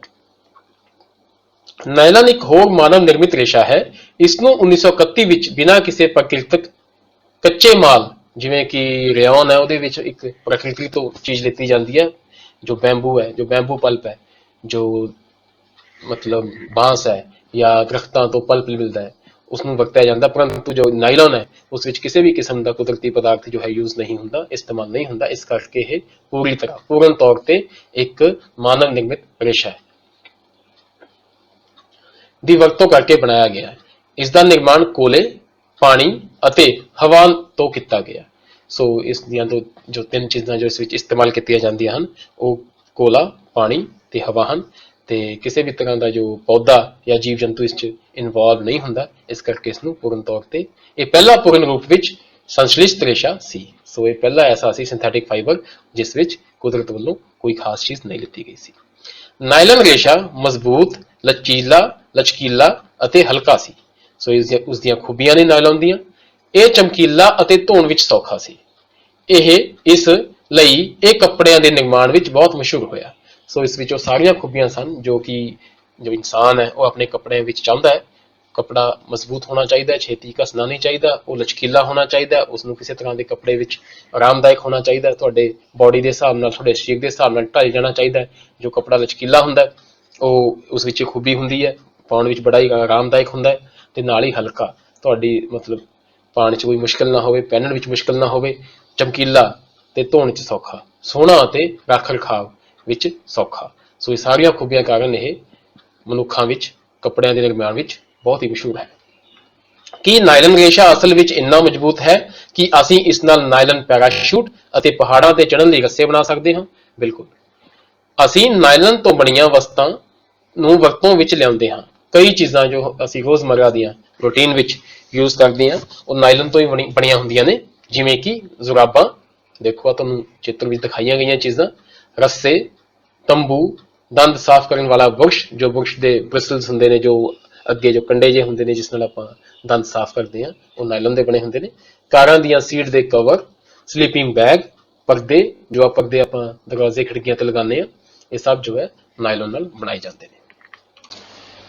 ਨਾਇਲਨ ਦੀ ਵਰਤੋਂ ਕਰਕੇ ਪੈਰਾਸ਼ੂਟ ਅਤੇ ਪਹਾੜਾਂ ਤੇ ਚੜ੍ਹਨ ਲਈ ਰੱਸੇ ਬਣਾਏ ਜਾਂਦੇ ਹਨ। ਇਹ ਕਿਉਂ ਬਣਾਏ ਜਾਂਦੇ ਹਨ? ਇਹਦੀ ਖਾਸ ਵਜ੍ਹਾ ਹੈ, ਖਾਸ ਕਾਰਨ ਹੈ, ਕਿਉਂਕਿ ਇੱਕ ਨਾਇਲਨ ਦੀ ਤਾਰ ਲੋਹੇ ਦੀ ਤਾਰ ਨਾਲੋਂ ਵਧੇਰੇ ਮਜ਼ਬੂਤ ਹੁੰਦੀ ਹੈ। ਸੋ ਇਹ ਤੁਸੀਂ ਦੇਖੋਗੇ ਤਸਵੀਰਾਂ ਵਿੱਚ, ਜੋ ਪੈਰਾਸ਼ੂਟ ਹੈ ਤੇ ਇਸ ਦੀਆਂ ਜੋ ਰੱਸੀਆਂ ਨੇ ਇਹ ਨਾਇਲਨ ਦੀਆਂ ਬਣਦੀਆਂ ਨੇ। ਤੇ ਇਸੇ ਤਰ੍ਹਾਂ ਜਦੋਂ ਜੋ ਪਰਬਤਾਂ ਤੇ ਚੜ੍ਹਦੇ ਨੇ ਪਰਬਤਾਰੋਹੀ, ਜੋ ਪਹਾੜਾਂ ਤੇ ਚੜ੍ਹਦੇ ਨੇ, ਉਹਨਾਂ ਨੂੰ ਜੋ ਉਹਨਾਂ ਦੀ ਸੁਰੱਖਿਆ ਵਾਸਤੇ ਰੱਸੀਆਂ ਦਿੱਤੀਆਂ ਜਾਂਦੀਆਂ, ਜੋ ਵਰਤਦੇ ਨੇ ਉਹ ਰੱਸੀਆਂ, ਉਹ ਵੀ ਨਾਇਲਨ ਦੀਆਂ ਬਣੀਆਂ ਹੁੰਦੀਆਂ ਨੇ। ਸੋ ਕਿਉਂਕਿ ਉਹਨਾਂ ਦੀ ਜ਼ਿੰਦਗੀ ਜੋ ਹੈ ਉਹ ਸਾਰੀ ਉਸ ਤੇ ਰੱਸੀਆਂ ਉੱਪਰ ਹੀ ਨਿਰਭਰ ਕਰਦੀ ਹੈ, ਇਸ ਕਰਕੇ ਉਹਨਾਂ ਦਾ ਮਜ਼ਬੂਤ ਹੋਣਾ ਬਹੁਤ ਹੀ ਜ਼ਰੂਰੀ ਹੈ। ਸੋ ਇੱਕ ਇਸ ਨੂੰ ਇਹ ਕਿਰਿਆ ਰਾਹੀਂ ਤੁਸੀਂ ਸਿੱਧ ਕਰ ਸਕਦੇ ਹੋ। ਇੱਕ ਕਲੈਂਪ ਸਮੇਤ ਲੋਹੇ ਦਾ ਸਟੈਂਡ ਲਓ, ਲਗਭਗ 60 ਸੈਂਟੀਮੀਟਰ ਇੱਕ ਸੂਤੀ ਧਾਗਾ ਲਓ, ਇਸ ਨੂੰ ਕਲੈਂਪ ਨਾਲ ਬੰਨ੍ਹ ਦਿਓ ਜਿਸ ਨਾਲ ਉਹ ਸੁਤੰਤਰ ਰੂਪ ਵਿੱਚ ਲਟਕ ਜਾਏ, ਜਿਵੇਂ ਚਿੱਤਰ 3.5 ਜੋ ਇਹ ਡਾਇਗਰਾਮ ਹੈ ਵਿੱਚ ਦਰਸਾਇਆ ਗਿਆ ਹੈ। ਮੁਕਤ ਸਿਰੇ ਤੇ ਇੱਕ ਹੁੱਕ ਪਲੜਾ ਬੰਨ੍ਹ ਦਿਓ, ਸੋ ਇਹ ਹੁੱਕ ਪਲੜਾ ਹੈਗਾ ਜਿਸ ਵਿੱਚ ਵੱਟੇ ਰੱਖੇ ਜਾ ਸਕਣ। ਸੋ ਇੱਥੇ ਤੁਸੀਂ ਵਜ਼ਨ ਰੱਖ ਸਕੋ, ਤਾਂ ਇਹਨੂੰ ਇਸ ਤਰੀਕੇ ਨਾਲ ਕੁਝ ਰੱਖਣਾ ਕਿ ਤੁਸੀਂ ਇਸ 'ਚ ਵੱਟੇ ਜਾਂ ਕੋਈ ਵਜ਼ਨ ਇਸ 'ਚ ਰੱਖ ਸਕੋ। ਪਲੜੇ ਵਿੱਚ ਇੱਕ ਇੱਕ ਕਰਕੇ ਵੱਟੇ ਉਦੋਂ ਤੱਕ ਰੱਖਦੇ ਜਾਓ ਜਦ ਤੱਕ ਕਿ ਧਾਗਾ ਟੁੱਟ ਨਾ ਜਾਵੇ। ਧਾਗੇ ਨੂੰ ਤੋੜਨ ਲਈ ਜ਼ਰੂਰੀ ਕੁੱਲ ਭਾਰ ਨੂੰ ਲਿਖ ਲਓ। ਇਹ ਭਾਰ ਰੇਸ਼ੇ ਦੀ ਤਾਕਤ ਦੱਸਦਾ ਹੈ। ਇਸ ਪ੍ਰਕਿਰਿਆ ਨੂੰ ਉੱਨ, ਪੋਲੀਐਸਟਰ, ਰੇਸ਼ਮ ਅਤੇ ਨਾਇਲਨ ਨਾਲ ਦੇ ਧਾਗਿਆਂ ਨਾਲ ਦੁਹਰਾਓ। ਅੰਕੜਿਆਂ ਨੂੰ ਸਾਰਣੀ 3.2 ਦੇ ਵਾਂਗ ਸਾਰਣੀਬੱਧ ਕਰੋ। ਧਾਗਿਆਂ ਨੂੰ ਉਹਨਾਂ ਦੀ ਵੱਧਦੀ ਤਾਕਤ ਦੇ ਕ੍ਰਮ ਵਿੱਚ ਤਰਤੀਬ ਦਿਓ। ਸੋ ਇਹ ਜੋ ਐਕਸਪੈਰੀਮੈਂਟ ਹੈ, ਇਸ ਤੋਂ ਤੁਹਾਨੂੰ ਪਤਾ ਲੱਗੇਗਾ, ਇਸ ਤੋਂ ਤੁਹਾਨੂੰ ਇਹ ਪਤਾ ਲੱਗੇਗਾ ਕਿ ਜੋ ਕਿਸੇ ਧਾਗੇ ਦੀ, ਕਿਸੇ ਰੇਸ਼ੇ ਦੀ ਜੋ ਮਜ਼ਬੂਤ ਹੈ ਉਹ ਕਿੰਨਾ ਮਜ਼ਬੂਤ ਹੈ, ਮਜ਼ਬੂਤੀ ਹੈ ਕਿੰਨੀ ਹੈ। ਸੋ ਤੁਸੀਂ ਦੇਖੋਗੇ ਜਿਵੇਂ ਕਿ ਅਸੀਂ ਜੋ ਆਪਣੇ ਲੈਸਨ ਵਿੱਚ ਪੜ੍ਹਿਆ ਹੈ ਕਿ ਜੋ ਨਾਇਲਨ ਹੈ, ਜਦੋਂ ਤੁਸੀਂ ਇਹ ਸਾਰਾ ਅਧਿਐਨ ਕਰੋਗੇ ਤਾਂ ਤੁਸੀਂ ਪਾਓਗੇ ਕਿ ਨਾਇਲਨ ਇਹਨਾਂ ਵਿੱਚੋਂ ਸਭ ਤੋਂ ਮਜ਼ਬੂਤ ਨਿਕਲੇਗਾ। ਸੋ ਇਹ ਕੋਈ ਐਕਸਪੈਰੀਮੈਂਟ ਹੈ, ਇਹਦੇ ਵਿੱਚ ਤੇ ਤੁਹਾਡੇ ਕੋਲੇ ਐਪਰੇਟਸ ਜੋ ਇਹ ਚੀਜ਼ਾਂ ਚਾਹੀਦੀਆਂ ਨੇ ਇਹ ਨਹੀਂ ਹਨ, ਤਾਂ ਵੀ ਤੁਸੀਂ ਇਹਨੂੰ ਬੜੇ ਹੀ ਆਸਾਨ ਤਰੀਕੇ ਨਾਲ ਘਰੇਲੂ ਚੀਜ਼ਾਂ ਵਰਤ ਕੇ ਕਰ ਸਕਦੇ ਹੋ। ਤੇ ਇਸ ਨਾਲ ਤੁਹਾਨੂੰ ਪਤਾ ਲੱਗੇਗਾ ਕਿ ਜੋ ਰੇਸ਼ਾ ਹੈ ਕਿਸੇ ਵੀ ਤਰ੍ਹਾਂ ਦਾ, ਚਾਹੇ ਉਹ ਕਪਾਹ ਤੋਂ ਬਣਿਆ, ਚਾਹੇ ਉਹ ਉੱਨ ਤੋਂ ਬਣਿਆ, ਜਾਂ ਰੇਸ਼ਮ ਤੋਂ ਬਣਿਆ, ਜਾਂ ਨਾਇਲਨ ਤੋਂ ਬਣਿਆ, ਉਹਦੀ ਜੋ ਤਾਕਤ ਹੈ ਉਹ ਕਿੰਨੀ ਹੈ। ਸੋ ਅੱਗੇ ਵਧਦੇ ਹਾਂ। ਪੋਲੀਐਸਟਰ ਅਤੇ ਐਕ੍ਰੀਲਿਕ, ਇਹ ਦੋ ਹੋਰ ਤਰ੍ਹਾਂ ਦੇ ਮਾਨਵ ਨਿਰਮਿਤ, ਮੈਨ ਮੇਡ ਸੰਸ਼ਲਿਸ਼ਟ ਰੇਸ਼ੇ ਨੇ। ਸੋ ਇਹਨਾਂ ਬਾਰੇ ਆਪਾਂ ਪੜਾਂਗੇ। ਪੋਲੀਐਸਟਰ ਇੱਕ ਹੋਰ ਸੰਸ਼ਲਿਸ਼ਟ ਰੇਸ਼ਾ ਹੈ। ਇਸ ਰੇਸ਼ੇ ਤੋਂ ਬਣੇ ਕੱਪੜਿਆਂ ਵਿੱਚ ਆਸਾਨੀ ਨਾਲ ਵੱਟ ਨਹੀਂ ਪੈਂਦੇ। ਸੋ ਜੋ ਪੋਲੀਮਰ ਹੈ, ਜੋ ਪੋਲੀਐਸਟਰ ਹੈ, ਇਸ ਵਿੱਚ ਵੱਟ ਨਹੀਂ ਪੈਂਦੇ, ਇਹ ਆਕੜਿਆ ਰਹਿੰਦਾ ਹੈ ਅਤੇ ਆਸਾਨੀ ਨਾਲ ਧੁੱਲ ਜਾਂਦਾ ਹੈ। ਸੋ ਇਹ ਵੀ ਇੱਕ ਬਹੁਤ ਅੱਛੀਆਂ ਖੂਬੀਆਂ ਵਾਲਾ ਕੱਪੜਾ ਹੈ। ਇਸ ਲਈ ਇਹ ਵਸਤਰ ਸਮੱਗਰੀ ਵਿੱਚ ਕਾਫੀ ਲਾਭਦਾਇਕ ਪਦਾਰਥ ਹੈ। ਇਸ ਕਰਕੇ ਲੋਕ ਇਸ ਨੂੰ ਮਤਲਬ ਅੱਛਾ ਮੰਨਦੇ ਹੈ, ਕਿਉਂਕਿ ਇਸ ਨਾਲ ਬਣੇ ਕੱਪੜੇ ਖਰਾਬ ਨਹੀਂ ਹੁੰਦੇ, ਉਹਨਾਂ 'ਚ ਵੱਟ ਨਹੀਂ ਪੈਂਦੇ ਤੇ ਉਹ ਅੱਛੇ ਤਰੀਕੇ ਨਾਲ ਧੁੱਲ ਜਾਂਦੇ ਆ, ਚਮਕੀਲੇ ਹੁੰਦੇ ਆ। ਸੋ ਇਹ ਸਾਰੀਆਂ ਚੀਜ਼ਾਂ ਕਰਕੇ ਜੋ ਪੋਲੀਐਸਟਰ ਹੈ ਉਹ ਜੋ ਲੋਕਾਂ ਦਾ ਬਹੁਤ ਹੀ ਪਸੰਦੀਦਾ ਸਮੱਗਰੀ ਹੈ ਕੱਪੜਿਆਂ ਵਾਸਤੇ। ਤੁਸੀਂ ਲੋਕਾਂ ਨੂੰ ਸੁੰਦਰ ਪੋਲੀਐਸਟਰ ਦੀਆਂ ਕਮੀਜ਼ਾਂ ਅਤੇ ਹੋਰ ਵਸਤਰ ਪਾਏ ਜ਼ਰੂਰ ਵੇਖਿਆ ਹੋਵੇਗਾ। ਪੈਰੀਲੀਨ एक लोक प्यारा पॉलीएस्टर है। सो पॉलीएस्टर ਤਾਂ ਜੋ ਵਰਡ ਹੈ, ਜੋ ਸ਼ਬਦ ਹੈ, ਉਹ ਯੂਜ਼ ਨਹੀਂ ਹੁੰਦਾ ਜਦੋਂ ਅਸੀਂ ਕਦੀ ਵੀ ਕੱਪੜਾ ਖਰੀਦਣ ਜਾਂਦੇ ਹਾਂ ਤਾਂ ਪਾਪਲਿਨ, ਟੈਰੀਲਿਨ, ਟੈਰੀਕॉट ਇਸ ਤਰ੍ਹਾਂ ਦੇ ਵਰਡ ਜੋ ਹਨ ਸ਼ਬਦ ਯੂਜ਼ ਕਰਦੇ ਹਾਂ। ਇਸੇ ਤਰ੍ਹਾਂ ਜੋ ਟੈਰੀਲਿਨ ਹੈ ਉਹ ਇੱਕ ਪੋਲੀਐਸਟਰ ਹੀ ਹੈ। ਇਸ ਨੂੰ ਬਹੁਤ ਬਰੀਕ ਰੇਸ਼ਿਆਂ ਵਿੱਚ ਖਿੱਚਿਆ ਜਾ ਸਕਦਾ ਹੈ। ਪੋਲੀਐਸਟਰ ਦੀਆਂ ਜੋ ਖੂਬੀਆਂ ਕੀ ਨੇ, ਇਸ ਨੂੰ ਬਹੁਤ ਹੀ ਬਾਰੀਕ ਰੇਸ਼ਿਆਂ ਵਿੱਚ ਖਿੱਚਿਆ ਜਾ ਸਕਦਾ ਹੈ, ਜਿਨ੍ਹਾਂ ਨੂੰ ਫਿਰ ਕਿਸੇ ਹੋਰ ਧਾਗੇ ਵਾਂਗ ਬੁਣਿਆ ਜਾ ਸਕਦਾ ਹੈ। ਸੋ ਇਸ ਦੀ ਖੂਬੀ ਹੈ, ਇਸ ਦੀ ਖਾਸੀਅਤ ਹੈ, ਇਸ ਦਾ ਲੱਛਣ ਹੈ। ਪੈਟ ਇੱਕ ਬਹੁਤ ਜਾਣੀ ਪਛਾਣੀ ਕਿਸਮ ਦਾ ਪੋਲੀਐਸਟਰ ਹੈ। ਜੋ ਪੈਟ ਹੈ ਉਹ ਵੀ ਇੱਕ ਪੋਲੀਐਸਟਰ ਹੀ ਹੈ। ਇਸ ਦੀ ਵਰਤੋਂ ਜੋ ਪੈਟ ਬੋਟਲਸ ਹੁੰਦੇ ਆ, ਜੋ ਤੁਹਾਡੇ ਟਿਫਿਨਸ ਹੁੰਦੇ ਆ, ਜੋ ਡੱਬੇ ਹੁੰਦੇ ਆ ਜਿਹਦੇ ਵਿੱਚ ਆਪਾਂ ਜੋ ਰਸੋਈ ਦਾ ਸਮਾਨ ਹੈ ਉਹ ਸਟੋਰ ਕਰਕੇ ਭੰਡਾਰਨ ਕਰਕੇ ਰੱਖਦੇ ਆ, ਉਹ ਸਾਰੇ ਆਪਾਂ ਉਹਨਾਂ ਨੂੰ ਪੈਟ ਜਾਰਸ ਕਹਿੰਦੇ ਆ, ਪੈਟ ਬੋਟਲਸ ਹੁੰਦੀਆਂ ਨੇ, ਤੇ ਉਹ ਵੀ ਇੱਕ ਪੋਲੀਐਸਟਰ ਹੀ ਹੈ। ਇਸ ਦੀ ਵਰਤੋਂ ਬੋਤਲਾਂ, ਬਰਤਨ, ਫਿਲਮ, ਤਾਰ ਅਤੇ ਹੋਰ ਬਹੁਤ ਸਾਰੇ ਲਾਭਦਾਇਕ ਵਸਤਾਂ ਦੇ ਨਿਰਮਾਣ ਲਈ ਕੀਤੀ ਜਾਂਦੀ ਹੈ। ਸੋ ਇਹ ਬੜਾ ਹੀ ਕਾਮਨਲੀ ਯੂਜ਼ਡ, ਬਹੁਤ ਹੀ ਆਮ ਤੌਰ ਤੇ ਵਰਤੇ ਜਾਣ ਵਾਲਾ ਇੱਕ ਪਦਾਰਥ ਹੈ। ਇਸ ਨੂੰ ਕਿ ਆਪਾਂ ਪੈਟ ਦੇ ਨਾਮ ਤੋਂ ਜਾਣਦੇ ਹਾਂ। ਮੇਰੀ ਮਾਂ, ਇਹ ਦੇਖੋ ਤੁਸੀਂ ਜਾਣਦੇ ਹੋਗੇ ਲੜਕੀ ਪਹੇਲੀ, ਇਹ ਤੁਹਾਡੀ ਜੋ ਪੂਰੀ ਕਿਤਾਬ ਹੈ ਇਸ ਦੀ ਜੋ ਇੱਕ ਤਰ੍ਹਾਂ ਦੀ ਬਾਲ ਕਲਾਕਾਰ ਹੈ, ਤੇ ਇਹਦੇ ਮਨ 'ਚ ਵੀ ਦੇਖੋ ਕੋਈ ਖਿਆਲ ਆਇਆ ਤੇ ਤੁਹਾਨੂੰ ਇਹ ਦੇਖੀਏ ਕੀ ਕਹਿੰਦੀ ਹੈ। ਮੇਰੀ ਮਾਂ ਪਾਣੀ ਲਈ ਹਮੇਸ਼ਾ ਪੈਟ ਬੋਤਲਾਂ ਅਤੇ ਚਾਵਲ ਅਤੇ ਖੰਡ ਨੂੰ ਭੰਡਾਰ ਕਰਨ ਲਈ ਪੈਟ ਜਾਰ ਖਰੀਦਦੀ ਹੈ। ਮੈਂ ਜਾਣਨ ਦੇ ਲਈ ਇੱਛੁਕ ਹਾਂ ਕਿ ਆਖਰ ਇਹ ਪੈਟ ਹੈ ਕੀ ਹੈ। ਸੋ ਉਹੀ ਸਵਾਲ ਜੋ ਸ਼ਾਇਦ ਤੁਹਾਡੇ ਮਨ ਵਿੱਚ ਵੀ ਆ ਰਹੇ ਹੋਣਗੇ, ਇੱਕ ਛੋਟੇ ਬੱਚੇ ਪਹੇਲੀ ਦੇ ਮਨ ਵਿੱਚ ਵੀ ਆ ਰਹੇ ਨੇ।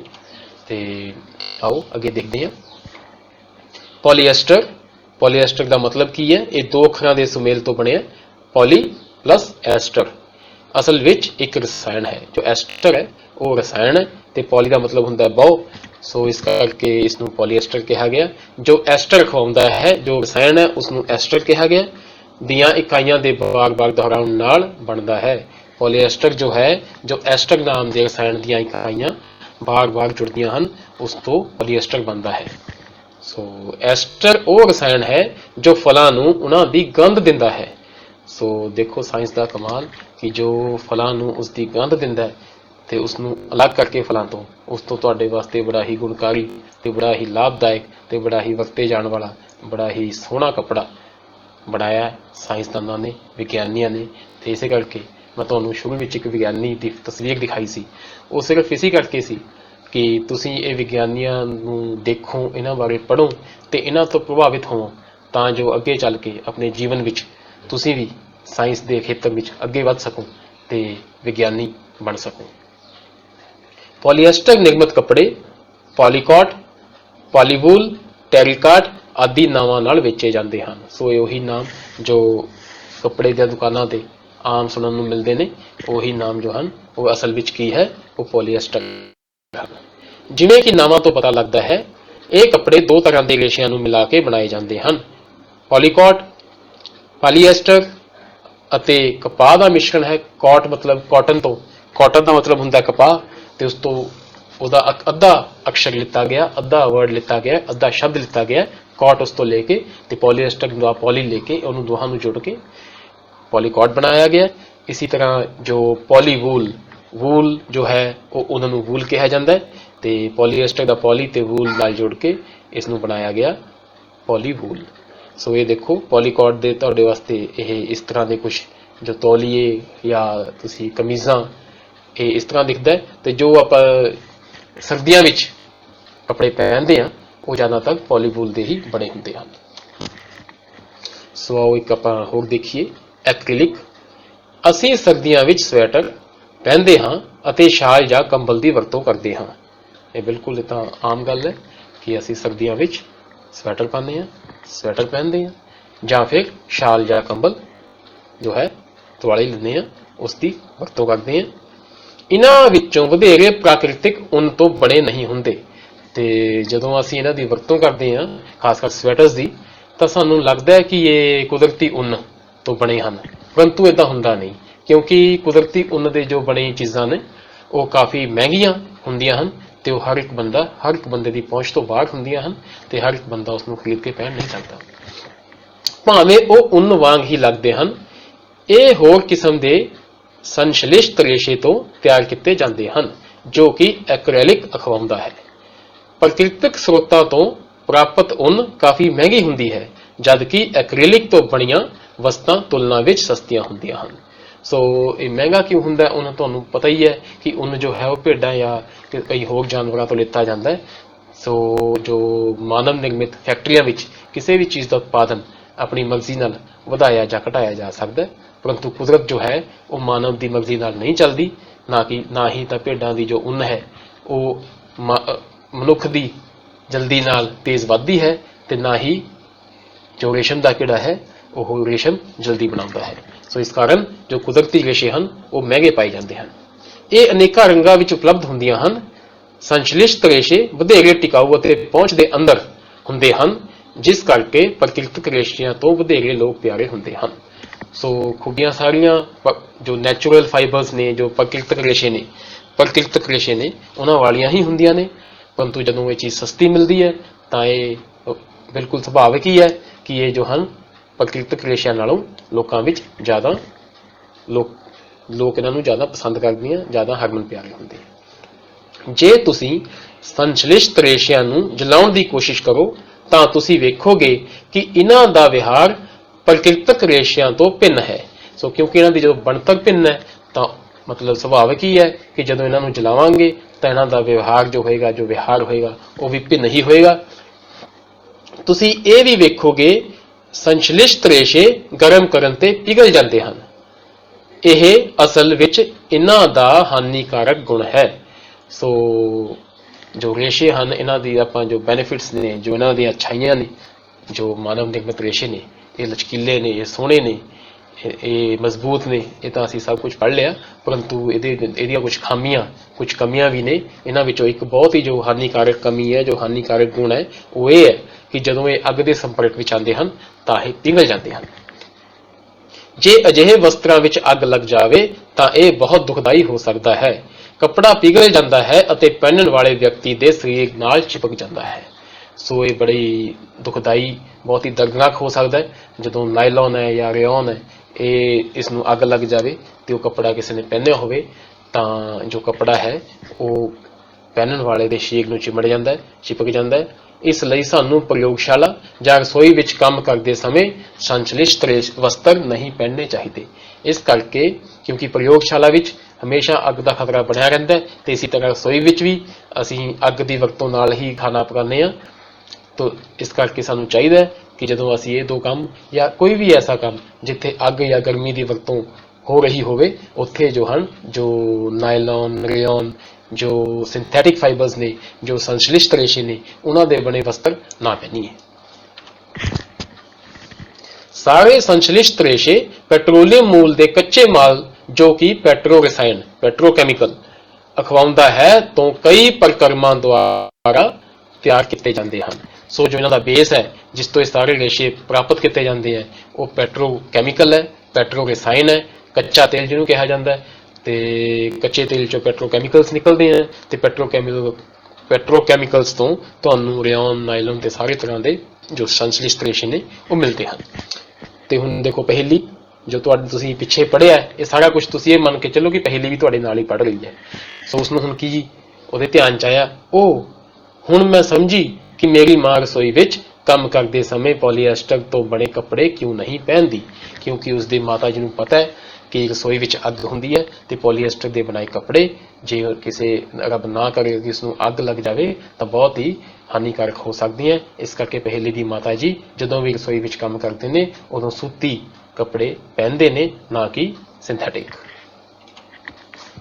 ਸੋ ਇਸ ਤੋਂ ਬਾਅਦ ਆਪਾਂ ਕੁਝ ਜੋ ਅਗਲਾ ਜੋ ਹੈਡਿੰਗ ਹੈ ਉਹ ਹੈ ਸੰਸ਼ਲਿਸ਼ਟ ਰੇਸ਼ਿਆਂ ਦੀਆਂ ਵਿਸ਼ੇਸ਼ਤਾਵਾਂ। ਕਲਪਨਾ ਕਰੋ ਕਿ ਅੱਜ ਵਰਖਾ ਦਾ ਦਿਨ ਹੈ, ਤੁਸੀਂ ਕਿਸ ਕਿਸਮ ਦੀ ਛਤਰੀ ਵਰਤੋਂ ਵਿੱਚ ਲਿਆਉਂਦੇ ਹੋ ਤੇ ਕਿਉਂ। ਸੋ ਛਤਰੀ ਹੈ ਉਹ ਤਾਂ ਆਬਵੀਅਸ ਹੈ, ਸੁਭਾਵਿਕ ਹੀ ਹੈ ਕਿ ਵਾਟਰਪ੍ਰੂਫ ਹੋਣੀ ਚਾਹੀਦੀ ਹੈ ਤੇ ਜੋ ਕੁਦਰਤੀ ਰੇਸ਼ੇ ਨੇ ਉਹ ਵਾਟਰਪ੍ਰੂਫ ਨਹੀਂ ਹੁੰਦੇ ਤੇ ਸਿੰਥੈਟਿਕ ਫਾਈਬਰਸ ਜੋ ਹੁੰਦੇ ਨੇ, ਜੋ ਮਾਨਵ ਨਿਰਮਿਤ ਰੇਸ਼ੇ ਨੇ ਉਹ ਕਿਸੇ ਵੀ ਕਿਸਮ ਦੇ ਹੋ ਸਕਦੀਆਂ ਤੇ ਉਹ ਵਾਟਰਪ੍ਰੂਫ ਵੀ ਹੁੰਦੇ ਆ। ਇਸ ਕਰਕੇ ਮੈਂ ਹਮੇਸ਼ਾ ਹੀ ਚਾਹਾਂਗਾ ਕਿ ਜੋ ਮੇਰੀ ਛਤਰੀ ਹੈ ਉਹ ਸਿੰਥੈਟਿਕ ਫਾਈਬਰ ਭਾਵ ਕਿ ਸੰਸ਼ਲਿਸ਼ਟ ਰੇਸ਼ੇ ਦੀ ਬਣੀ ਹੋਵੇ। ਸੰਸ਼ਲਿਸ਼ਟ ਰੇਸ਼ੇ ਵਿਲੱਖਣ ਗੁਣਾਂ ਵਾਲੇ ਹੁੰਦੇ ਹਨ ਜੋ ਇਹਨਾਂ ਨੂੰ ਵਸਤਕ ਸਮੱਗਰੀ ਲਈ ਲੋਕ ਪਿਆਰੇ ਬਣਾਉਂਦੇ ਹਨ। ਇਹ ਜਲਦੀ ਸੁੱਕਦੇ ਹਨ, ਜ਼ਿਆਦਾ ਚੱਲਦੇ ਹਨ, ਘੱਟ ਮਹਿੰਗੇ ਹਨ, ਆਸਾਨੀ ਨਾਲ ਉਪਲਬਧ ਹਨ ਅਤੇ ਸਾਂਭ ਸੰਭਾਲ ਵਿੱਚ ਸੁਵਿਧਾਜਨਕ ਹਨ। ਸੋ ਦੇਖੋ ਕਿੰਨੀਆਂ ਵਿਸ਼ੇਸ਼ਤਾਵਾਂ ਨੇ ਇਹ ਜੋ ਮਾਨਵ ਨਿਰਮਿਤ ਜੋ ਫਾਈਬਰਸ ਨੇ, ਜੋ ਰੇਸ਼ੇ ਨੇ। ਇਹਨੂੰ ਜਾਣਨ ਵਾਸਤੇ ਤੁਸੀਂ ਇੱਕ ਕਿਰਿਆ ਕਰ ਸਕਦੇ ਹੋ। ਇੱਕ ਆਕਾਰ ਦੇ ਦੋ ਕੱਪੜਿਆਂ ਦੇ ਟੁਕੜੇ ਲਓ।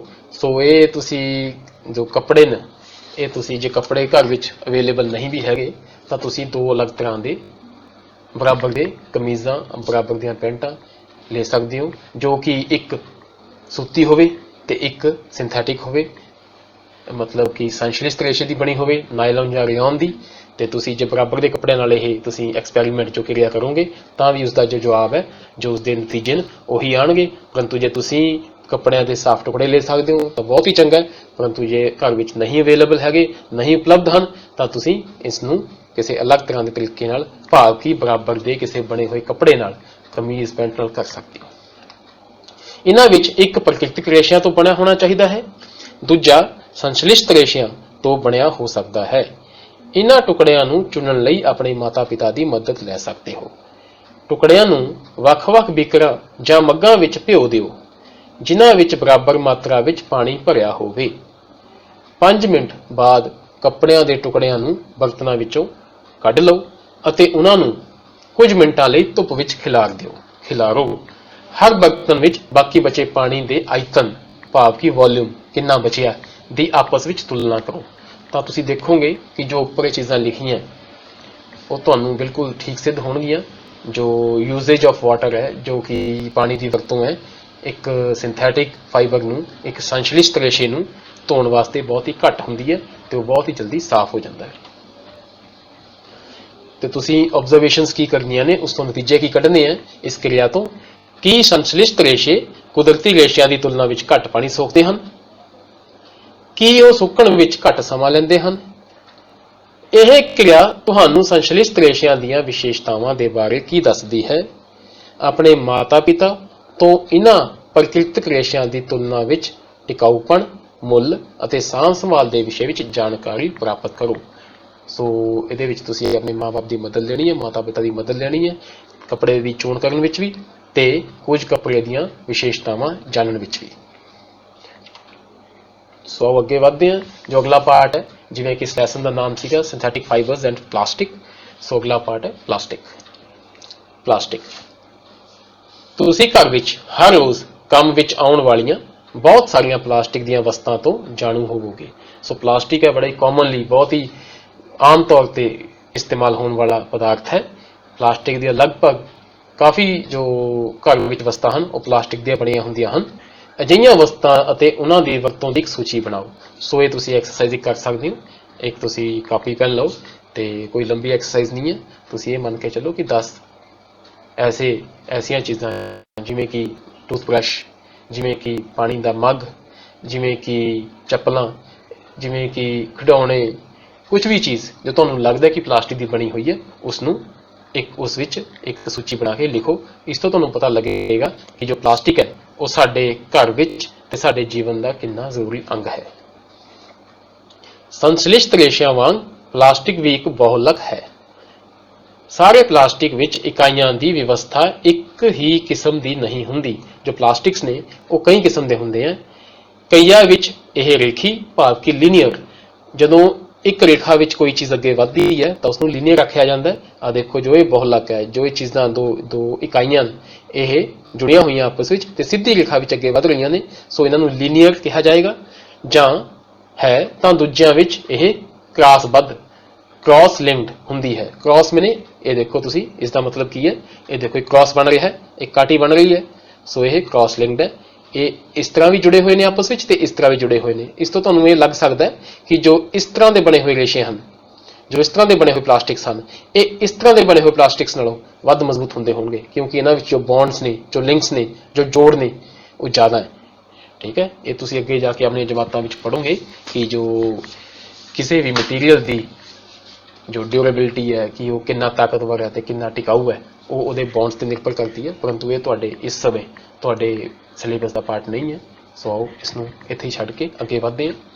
ਪਲਾਸਟਿਕ ਦੀਆਂ ਵਸਤਾਂ ਸਾਰੇ ਸੰਭਵ ਆਕਾਰਾਂ ਅਤੇ ਸਾਈਜ਼ਾਂ ਵਿੱਚ ਉਪਲਬਧ ਹਨ।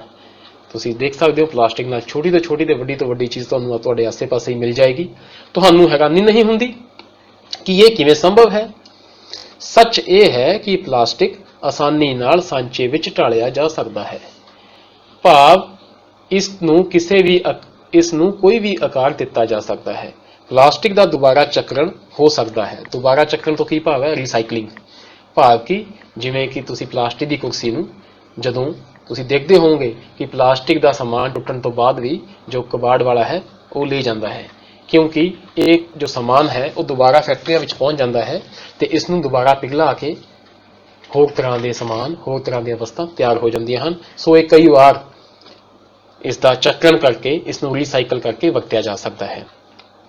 ਇਸ ਨੂੰ ਦੁਬਾਰਾ ਵਰਤਿਆ ਜਾ ਸਕਦਾ ਹੈ, ਇਸ ਨੂੰ ਰੰਗਿਆ ਅਤੇ ਪਿਘਲਾਇਆ ਜਾ ਸਕਦਾ ਹੈ, ਇਸ ਨੂੰ ਵੇਲ ਕੇ ਚਾਦਰਾਂ ਵਿੱਚ ਬਦਲਿਆ ਜਾ ਸਕਦਾ ਹੈ ਅਤੇ ਇਸ ਦੀਆਂ ਤਾਰਾਂ ਬਣਾਈਆਂ ਜਾ ਸਕਦੀਆਂ ਹਨ। ਸੋ ਤੁਸੀਂ ਸੋਚ ਸਕਦੇ ਹੋ ਕਿ ਕਿਸੇ ਵੀ ਕਿਸਮ ਦੀ ਚੀਜ਼, ਭਾਵੇਂ ਉਹ ਸ਼ੀਟਾਂ ਨੇ, ਭਾਵੇਂ ਉਹ ਚਾਦਰਾਂ ਨੇ, ਭਾਵੇਂ ਉਹ ਤਾਰਾਂ ਨੇ, ਭਾਵੇਂ ਉਹ ਕੁਰਸੀਆਂ ਨੇ, ਭਾਵੇਂ ਕੁਝ ਵੀ ਹੈ, ਇਹ ਇੰਨਾ ਫਲੈਕਸੀਬਲ ਤੇ ਇੰਨਾ ਉਪਯੋਗੀ ਪਦਾਰਥ ਹੈ ਕਿ ਇਸ ਨੂੰ ਕਿਸੇ ਵੀ ਤਰ੍ਹਾਂ ਦੀ ਚੀਜ਼ ਵਿੱਚ ਢਾਲਿਆ ਜਾ ਸਕਦਾ ਹੈ।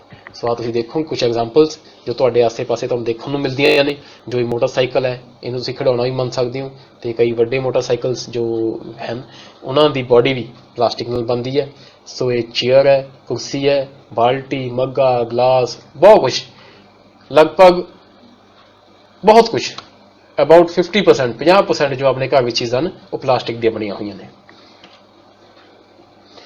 ਤੇ ਇਸ ਤੋਂ ਅਗਲਾ ਜੋ ਟੌਪਿਕ ਹੈ ਉਹ ਹੈ ਪੋਲੀਥੀਨ। ਪੋਲੀਥੀਨ ਮਤਲਬ ਜਿਹਨੂੰ ਆਪਾਂ ਪੰਜਾਬੀ ਵਿੱਚ ਮੋਮਜਾਮਾ ਕਹਿੰਦੇ ਹਾਂ। ਪੋਲੀਥੀਨ ਪਲਾਸਟਿਕ ਦੀ ਇੱਕ ਉਦਾਹਰਣ ਹੈ। ਸੋ ਇਹ ਜੋ ਪੋਲੀਥੀਨ ਹੈ ਇਹ ਪਲਾਸਟਿਕ ਦੀ ਹੀ ਉਦਾਹਰਣ ਹੈ।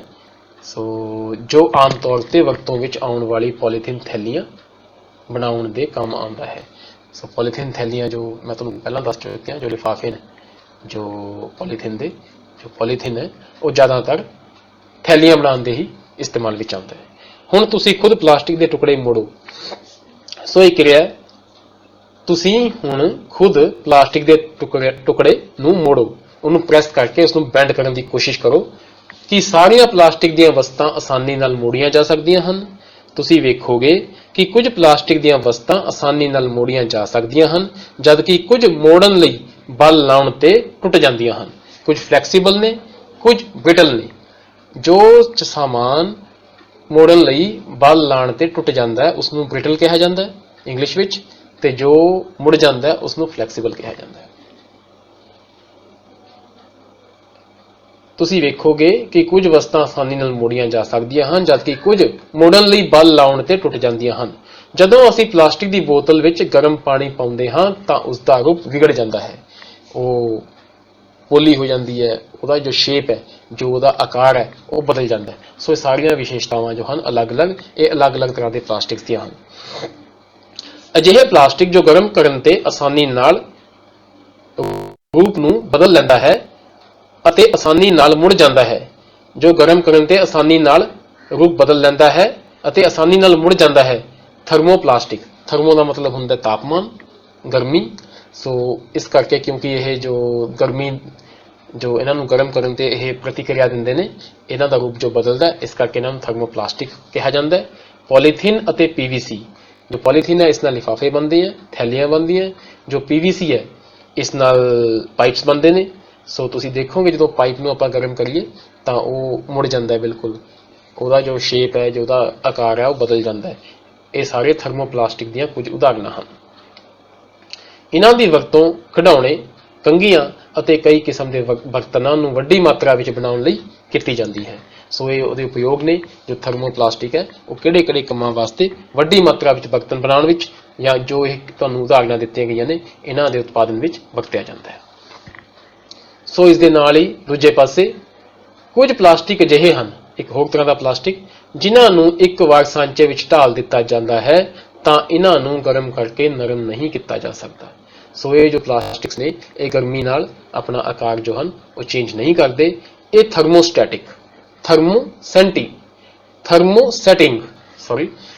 ਇਹਨਾਂ ਨੂੰ ਥਰਮੋਸੈਟਿੰਗ ਪਲਾਸਟਿਕ ਕਿਹਾ ਜਾਂਦਾ ਹੈ। ਸੋ ਥਰਮੋ ਮੈਨੇ ਫੇਰ ਗਰਮੀ ਨੂੰ ਥਰਮੋ ਕਿਹਾ ਜਾਂਦਾ ਹੈ, ਤੇ ਸੈਟਿੰਗ ਮਤਲਬ ਇਹਨਾਂ ਦੀ ਜੋ ਸੈਟਿੰਗ ਹੈ ਉਹ ਚੇਂਜ ਨਹੀਂ ਹੁੰਦੀ, ਇਹਨਾਂ ਦਾ ਜੋ ਆਕਾਰ ਹੈ ਉਹ ਬਦਲਦਾ ਨਹੀਂ, ਇਸ ਕਰਕੇ ਇਹਨਾਂ ਨੂੰ ਥਰਮੋਸੈਟਿੰਗ ਪਲਾਸਟਿਕਸ ਕਿਹਾ ਜਾਂਦਾ ਹੈ।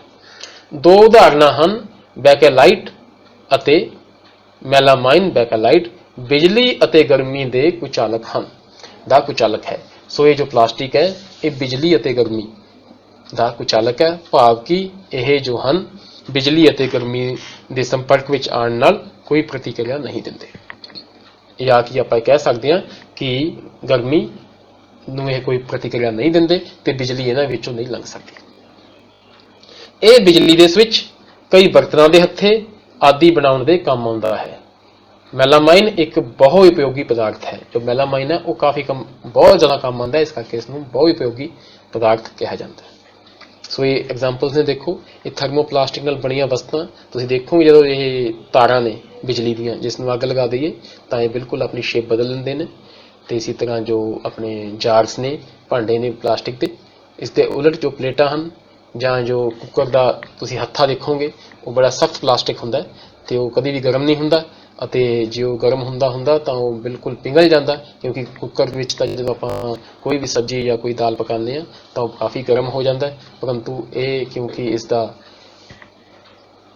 ਪੂਅਰ ਕੰਡਕਟਰ ਹੈ ਹੀਟ ਦਾ, ਇਹ ਗਰਮੀ ਦਾ ਕੁਚਾਲਕ ਹੈ, ਇਸ ਕਰਕੇ ਇਸ ਨੂੰ ਗਰਮੀ ਦਾ ਇਸ ਤੇ ਕੋਈ ਅਸਰ ਨਹੀਂ ਹੁੰਦਾ।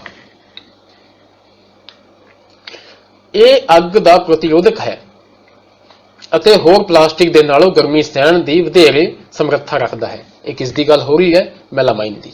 ਮੈਲਾਮਾਈਨ ਜੋ ਪਲਾਸਟਿਕ ਹੈ ਉਹ ਕਾਫੀ ਉਪਯੋਗੀ ਪਦਾਰਥ ਹੈ। ਇਹ ਅੱਗ ਦਾ ਪ੍ਰਤੀਰੋਧਕ ਹੈ, ਇਸ ਨੂੰ ਅੱਗ ਜਲਦੀ ਨਹੀਂ ਫੜਦੀ ਅਤੇ ਹੋਰ ਪਲਾਸਟਿਕ ਨਾਲੋਂ ਗਰਮੀ ਸਹਿਣ ਦੀ ਵਧੇਰੇ ਸਮਰੱਥਾ ਵੀ ਰੱਖਦਾ ਹੈ। ਇਹ ਫਰਸ਼ ਦੀਆਂ ਟਾਈਲਾਂ, ਰਸੋਈ ਦੇ ਬਰਤਨ ਅਤੇ ਕੱਪੜੇ ਬਣਾਉਣ ਲਈ ਵਰਤਿਆ ਜਾਂਦਾ ਹੈ।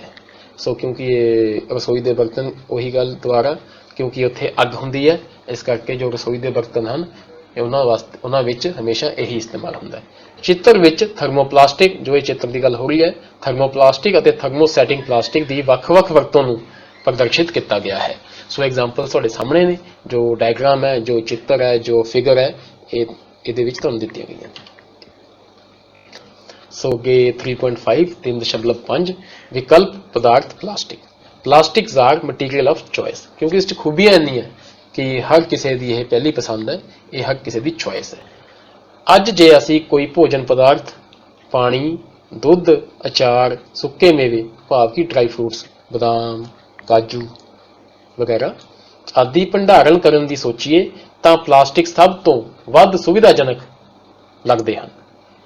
ਇਸ ਦਾ ਕਾਰਨ ਉਹਨਾਂ ਦਾ ਹੌਲਾ ਭਾਰ, ਘੱਟ ਕੀਮਤ, ਮਜ਼ਬੂਤੀ ਅਤੇ ਵਰਤੋਂ ਵਿੱਚ ਆਸਾਨੀ ਹੈ। ਧਾਤਾਂ ਨਾਲੋਂ ਹੌਲੇ ਹੋਣ ਕਾਰਨ ਪਲਾਸਟਿਕ ਦੀ ਵਰਤੋਂ ਕਾਰਾਂ, ਹਵਾਈ ਜਹਾਜ਼ਾਂ ਅਤੇ ਸਪੇਸਕ੍ਰਾਫਟ, ਜੋ ਮਤਲਬ ਰਾਕੇਟਸ ਜੋ ਸਪੇਸ ਵਿੱਚ ਜਾਂਦੇ ਆ, ਵਿੱਚ ਵੀ ਹੁੰਦੀ ਹੈ। ਵਰਤੋਂ ਦੀ ਇਹ ਸੂਚੀ ਅਸੀਮਤ ਹੈ। ਤੁਸੀਂ ਦੇਖੋਗੇ ਕਿ ਛੋਟੀ ਤੋਂ ਛੋਟੀ ਚੀਜ਼ ਤੋਂ ਲੈ ਕੇ ਸਪੇਸਕ੍ਰਾਫਟ, ਜੋ ਕਿ ਬਹੁਤ ਵੱਡੇ ਹੁੰਦੇ ਨੇ, ਉਹਨਾਂ ਵਿੱਚ ਜੋ ਪਲਾਸਟਿਕ ਹੈ ਉਹ ਵਰਤੋਂ ਵਿੱਚ ਲਿਆਇਆ ਜਾਂਦਾ ਹੈ। ਸੋ ਇਹਦੀ ਅਸੀਮਤ ਹੈ, ਠੀਕ ਹੈ, ਕੋਈ ਜੋ ਸੀਮਤ ਨਾ ਹੋਵੇ, ਜੋ ਲਿਮਿਟਡ ਨਾ ਹੋਵੇ, ਅਨਲਿਮਿਟਡ ਹੈ। ਜੇ ਅਸੀਂ ਚੱਪਲ, ਫਰਨੀਚਰ ਅਤੇ ਸਜਾਵਟ ਦੀਆਂ ਵਸਤਾਂ ਆਦਿ ਤੋਂ ਗਿਣਨਾ ਸ਼ੁਰੂ ਕਰੀਏ, ਸੋ ਹਰ ਚੀਜ਼ 'ਚ, ਲਗਭਗ ਹਰ ਚੀਜ਼ 'ਚ ਜੋ ਪਲਾਸਟਿਕ ਹੈ ਉਹ ਯੂਜ਼ ਹੁੰਦਾ ਹੈ, ਇਸਤੇਮਾਲ ਹੁੰਦਾ ਹੈ। ਆਓ ਹੁਣ ਪਲਾਸਟਿਕ ਦੀਆਂ ਵਿਸ਼ੇਸ਼ਤਾਵਾਂ ਦੀ ਚਰਚਾ ਕਰੀਏ। ਸੋ ਪਲਾਸਟਿਕ ਦੇ ਜੋ ਵਿਸ਼ੇਸ਼ਤਾਵਾਂ ਨੇ ਉਹਨਾਂ ਬਾਰੇ ਪੜ੍ਹਦੇ ਹਾਂ। ਪਹਿਲੀ ਵਿਸ਼ੇਸ਼ਤਾ ਕੀ ਹੈ? ਪਲਾਸਟਿਕ ਅਕਿਰਿਆਸ਼ੀਲ ਹੈ। Plastics are non reactive. ਸੋ ਇਹ ਨਾਨ ਰਿਐਕਟਿਵ ਨੇ, ਇਹ ਪਾਣੀ ਨਾਲ, ਹਵਾ ਨਾਲ ਰਿਐਕਟ ਨਹੀਂ ਕਰਦੇ। ਇਹਦੇ ਬਾਰੇ ਤੁਹਾਨੂੰ ਦੇਖੋ ਨੀਚੇ ਦੱਸਿਆ ਜਾਏਗਾ। ਤੁਸੀਂ ਜਾਣਦੇ ਹੋ ਕਿ ਜਦੋਂ ਲੋਹੇ ਵਰਗੀਆਂ ਧਾਤਾਂ ਨੂੰ ਨਮੀ ਅਤੇ ਹਵਾ ਵਿੱਚ ਖੁੱਲ੍ਹਾ ਛੱਡਿਆ ਜਾਂਦਾ ਹੈ ਤਾਂ ਉਹਨਾਂ ਉੱਤੇ ਜੰਗ ਲੱਗ ਜਾਂਦਾ ਹੈ।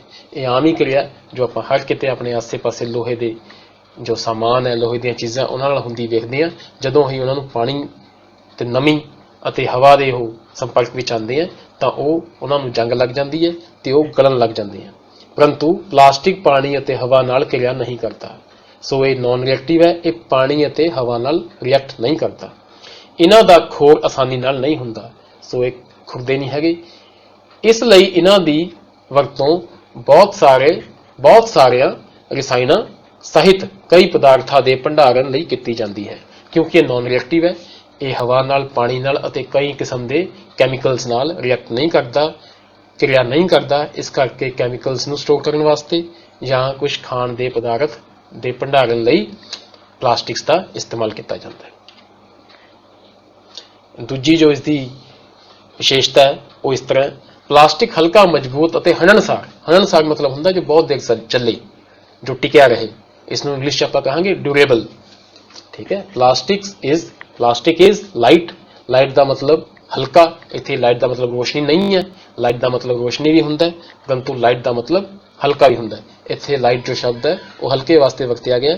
ਸਟਰੋਂਗ ਭਾਵ ਕਿ ਮਜ਼ਬੂਤ ਅਤੇ ਹੰਢਣਸਾਰ, ਇਹਦਾ ਮਤਲਬ ਇਹਦੀ ਇੰਗਲਿਸ਼ ਡਿਊਰੇਬਲ। ਪੁਰਾਣੇ ਸਮੇਂ ਵਿੱਚ ਵਰਤੋਂ ਵਿੱਚ ਆਉਣ ਵਾਲੀਆਂ ਬਾਲਟੀਆਂ ਦੇ ਬਾਰੇ ਆਪਣੇ ਮਾਤਾ ਪਿਤਾ ਜਾਂ ਦਾਦਾ ਦਾਦੀ ਨਾਲ ਗੱਲ ਕਰੋ। ਸੋ ਜਦੋਂ ਤੁਸੀਂ ਆਪਣੇ ਮਾਤਾ ਪਿਤਾ ਨਾਲ ਗੱਲ ਕਰੋਗੇ ਤਾਂ ਉਹ ਤੁਹਾਨੂੰ ਦੱਸਣਗੇ ਕਿ ਸਾਡੇ ਸਮੇਂ ਵਿੱਚ ਲੋਹੇ ਦੀਆਂ ਜਾਂ ਸਿਲਵਰ ਦੀਆਂ, ਸਿਲਵਰ ਕਿਹਾ ਜਾਂਦਾ ਸੀਗਾ, ਇੱਕ ਪਦਾਰਥ ਹੁੰਦਾ ਚਿੱਟੇ ਰੰਗ ਦਾ, ਤੇ ਜਦ ਕਿ ਸਿਲਵਰ ਤਾਂ ਚਾਂਦੀ ਹੁੰਦੀ ਹੈ, ਉਹ ਚਾਂਦੀ ਨਹੀਂ ਹੁੰਦੀ ਕਿਉਂਕਿ ਉਹ ਚਾਂਦੀ ਵਰਗਾ ਦਿਖਦਾ ਸੀ, ਇਸ ਕਰਕੇ ਉਸ ਨੂੰ ਸਿਲਵਰ ਹੀ ਕਿਹਾ ਗਿਆ। ਉਸ ਦੀਆਂ ਬਾਲਟੀਆਂ ਇਸਤੇਮਾਲ ਵੀ ਕੀਤੀਆਂ ਜਾਂਦੀਆਂ ਸਨ। ਤੇ ਤੁਸੀਂ ਆਪਣੇ ਦਾਦਾ ਦਾਦੀ ਤੋਂ ਪੁੱਛੋਗੇ ਤਾਂ ਉਹ ਆਖਣਗੇ ਕਿ ਸਾਡੇ ਸਮੇਂ ਵਿੱਚ ਪਿੱਤਲ ਦੀਆਂ ਬਾਲਟੀਆਂ ਵਰਤੀਆਂ ਜਾਂਦੀਆਂ ਸਨ। ਪਰੰਤੂ ਜੇ ਅੱਜ ਤੁਸੀਂ ਦੇਖੋ ਤਾਂ ਲੋਹੇ ਦੀਆਂ ਬਾਲਟੀਆਂ ਜਾਂ ਪਿੱਤਲ ਦੀਆਂ ਬਾਲਟੀਆਂ ਵਰਤੋਂ ਨਹੀਂ ਕੀਤੀਆਂ ਜਾਂਦੀਆਂ ਕਿਉਂਕਿ ਉਹ ਬਹੁਤ ਹੀ ਭਾਰੀਆਂ ਅਤੇ ਮਹਿੰਗੀਆਂ ਹੁੰਦੀਆਂ ਨੇ। ਅੱਜ ਕੱਲ੍ਹ ਪਲਾਸਟਿਕ ਦੀਆਂ ਬਾਲਟੀਆਂ ਵਰਤੋਂ ਵਿੱਚ ਹਨ। ਕਿਸ ਪਦਾਰਥ ਦੀਆਂ ਬਣੀਆਂ ਬਾਲਟੀਆਂ ਅਤੇ ਮੱਗ ਅੱਜ ਤੁਸੀਂ ਵਰਤੋਂ ਵਿੱਚ ਲਿਆ ਰਹੇ ਹੋ? ਪਲਾਸਟਿਕ। ਬਿਲਕੁਲ। ਪਲਾਸਟਿਕ ਦੇ ਬਰਤਨਾਂ ਨੂੰ ਵਰਤੋਂ ਵਿੱਚ ਲਿਆਉਣ ਦਾ ਕੀ ਲਾਭ ਹੈ? ਕਿਉਂਕਿ ਪਲਾਸਟਿਕ ਬਹੁਤ ਹਲਕਾ, ਲਾਈਟ, ਮਜ਼ਬੂਤ, ਸਟਰੋਂਗ, ਹੰਢਣਸਾਰ, ਡਿਊਰੇਬਲ ਅਤੇ ਕਈ ਪ੍ਰਕਾਰ ਦੇ ਆਕਾਰਾਂ ਅਤੇ ਸਾਈਜ਼ਾਂ ਵਿੱਚ ਢਾਲਿਆ ਜਾ ਸਕਦਾ ਹੈ। ਸੋ ਇਹ ਦੀ ਵਿਸ਼ੇਸ਼ਤਾ ਹੈ। ਇਸ ਲਈ ਇਹ ਕਈ ਉਦੇਸ਼ਾਂ ਲਈ ਵਰਤੋਂ ਵਿੱਚ ਲਿਆਂਦਾ ਜਾਂਦਾ ਹੈ। ਸੋ ਇਸ ਕਰਕੇ ਇਸਨੇ ਜੋ ਧਾਤ ਦੀ ਬਣੀ ਹੋਈ ਬਾਲਟੀਆਂ, ਮੱਗ ਹਨ, ਉਹਨਾਂ ਨੂੰ ਰਿਪਲੇਸ ਕਰ ਦਿੱਤਾ ਹੈ, ਉਹਨਾਂ ਦੀ ਜਗ੍ਹਾ ਲੈ ਲਿੱਤੀ ਹੈ ਕਿਉਂਕਿ ਇਹ ਉਹਨਾਂ ਦੇ ਮੁਕਾਬਲੇ ਬਹੁਤ ਹੀ ਸਸਤਾ, ਮਜ਼ਬੂਤ ਅਤੇ ਹੰਢਣਸਾਰ ਹੈ। ਪਲਾਸਟਿਕ ਆਮ ਤੌਰ ਤੇ ਧਾਤਾਂ ਨਾਲੋਂ ਸਸਤੇ ਹੁੰਦੇ ਹਨ। ਉਹ ਉਦਯੋਗਾਂ ਅਤੇ ਘਰੇਲੂ ਕਾਰਜਾਂ ਵਿੱਚ ਵੱਡੇ ਰੂਪ ਵਿੱਚ ਵਰਤੋਂ ਵਿੱਚ ਲਏ ਜਾਂਦੇ ਹਨ। ਵੱਖ-ਵੱਖ ਕਿਸਮਾਂ ਦੇ ਪਲਾਸਟਿਕ ਦੇ ਬਰਤਨਾਂ ਦੀ ਸੂਚੀ ਬਣਾਓ ਜਿਹੜੇ ਤੁਸੀਂ ਰੋਜ਼ਾਨਾ ਜੀਵਨ ਵਿੱਚ ਵਰਤੋਂ ਵਿੱਚ ਲਿਆਉਂਦੇ ਹੋ। ਸੋ ਇਹ ਛੋਟੀ ਜਿਹੀ ਐਕਸਰਸਾਈਜ਼ ਹੈ, ਤੁਸੀਂ ਆਪਣੇ ਆਸੇ-ਪਾਸੇ ਨਿਗਾਹ ਮਾਰੋ ਤੇ ਤੁਹਾਨੂੰ ਬਹੁਤ ਹੀ ਚੀਜ਼ਾਂ ਜੋ ਕਿ ਪਲਾਸਟਿਕ ਦੀਆਂ ਬਣੀਆਂ ਹੋਈਆਂ ਦਿਖ ਜਾਣਗੀਆਂ। ਉਹਨਾਂ ਦੀ ਇੱਕ ਲਿਸਟ ਬਣਾਓ।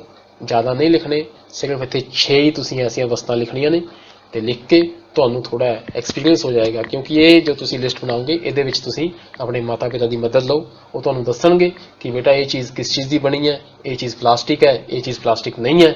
ਸੋ ਇਹ ਕਿਰਿਆ ਤੁਸੀਂ ਆਪਣੇ ਪੱਧਰ ਤੇ ਕਰਨੀ ਹੈ। ਇਸ ਲੈਸਨ ਦੇ ਅਗਲੇ ਭਾਗ ਵਿੱਚ ਜੋ ਇਸ ਦੀ ਅਗਲੀ ਵਿਸ਼ੇਸ਼ਤਾ ਪਲਾਸਟਿਕ ਕੁਚਾਲਕ ਹੈ। ਕੁਚਾਲਕ ਕਿਸ ਦਾ? Heat and electricity. Plastics are poor conductor मैंने मतलब कुचालक किस चीज का? हीट एंड इलैक्ट्रिसिटी भाव की तापमान, गर्मी अते बिजली, इलैक्ट्रिसिटी का। सो तुसी सिक्ख्या कि प्लास्टिक गर्मी अते बिजली का कुचालक है, इसलिए बिजली दीयां तारां प्लास्टिक नाल ढकियां रहिंदियां हन अते खाना बनाउण वाले बर्तनां दे हत्थे इस दे बने हुंदे हन। सो क्योंकि यह बिजली का कुचालक है इसलिए तारां अते क्योंकि यह तापमान का, गर्मी का कुचालक है इसलिए जो बर्तनां दे हत्थे इस दे बने हुंदे हन। सो की तुसीं जाणदे हो? नंबर 1 प्लास्टिक की सेहत देखभाल उद्योग भाव की हैल्थ केयर इंडस्ट्री विच काफ़ी मात्रा विच वरतों हुंदी है। जो हैल्थ केयर इंडस्ट्री है यह डिस्पेंसरीज जो दवाइयां बनाते ने, जो दवाइयां बेचते ने, जो हॉस्पिटल्स ने, ये सारिਆਂ ਨੂੰ मिला के की बनती है हैल्थ केयर इंडस्ट्री भाव की सेहत देखभाल उद्योग। इन्हां दी वरतों दीयां कुछ उदाहरणां हन दवाइयां दीयां गोलियां, टिक्कियां नूं पैक करन लई, ਜ਼ਖਮਾਂ ਨੂੰ ਸਿਉਣ ਲਈ धागे, सिरिंज, डॉक्टरां दे दस्ताने अते अनेक प्रकार के मैडिकल यंत्र ये सारे ही प्लास्टिक के बने हुंदे हन। ते काफ़ी यंत्र ऐसे हैं जिन्हां 'च काफ़ी मात्रा में प्लास्टिक इस्तेमाल किया गया हुंदा है। माइक्रोवेव ओवन विच भोजन पकाउण लई विशेष प्लास्टिक बर्तन वरतों विच लिआंदे जांदे हन। सो जो माइक्रोवेव ओवन है उहदे अलग तरह के बर्तन होंगे हैं, अलग तरह के भांडे होंगे हैं जो कि प्लास्टिक ही होंगे, वो अलग तरह का स्पैशल प्लास्टिक है जो कि गर्मी नूं सहन कर लेंदा। क्योंकि जो माइक्रोवेव है ਮਾਈਕ੍ਰੋਵੇਵ ਓਵਨ ਵਿੱਚ ਗਰਮੀ ਭੋਜਨ ਪਦਾਰਥ ਨੂੰ ਪਕਾ ਦਿੰਦੀ ਹੈ।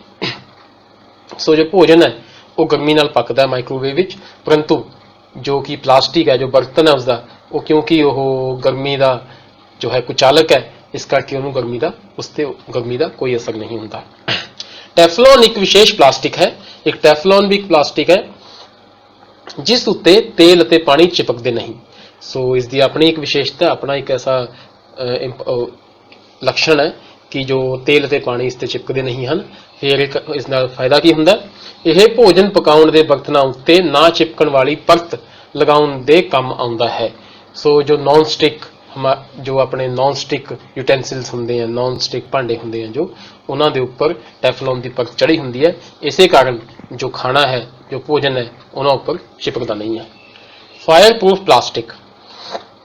ਸੋ ਆਪਾਂ ਸ਼ੁਰੂ ਚ ਪੜ੍ਹਿਆ ਸੀ ਕਿ ਜੋ ਪੋਲੀਮਰਸ ਨੇ, ਜੋ ਉਹਨਾਂ ਦੇ ਬਣੇ ਜੋ ਵਸਤਰ ਨੇ, ਉਹ ਗਰਮੀ ਦੇ ਸੰਪਰਕ ਚ ਆਉਂਦੇ ਹੀ ਜੋ ਪਹਿਨਣ ਵਾਲੇ ਦੇ ਸਰੀਰ ਨਾਲ ਚਿਪਕ ਜਾਂਦੇ ਨੇ। ਪਰੰਤੂ ਇਸ ਦੇ ਬਿਲਕੁਲ ਉਲਟ, ਇਹ ਦੇਖੋ ਇੱਕ ਅਲੱਗ ਤਰ੍ਹਾਂ ਦਾ ਜੋ ਮਾਨਵ ਨਿਰਮਿਤ ਰੇਸ਼ਾ ਹੈ ਪਲਾਸਟਿਕ, ਉਹਦਾ ਕੀ ਹੈ?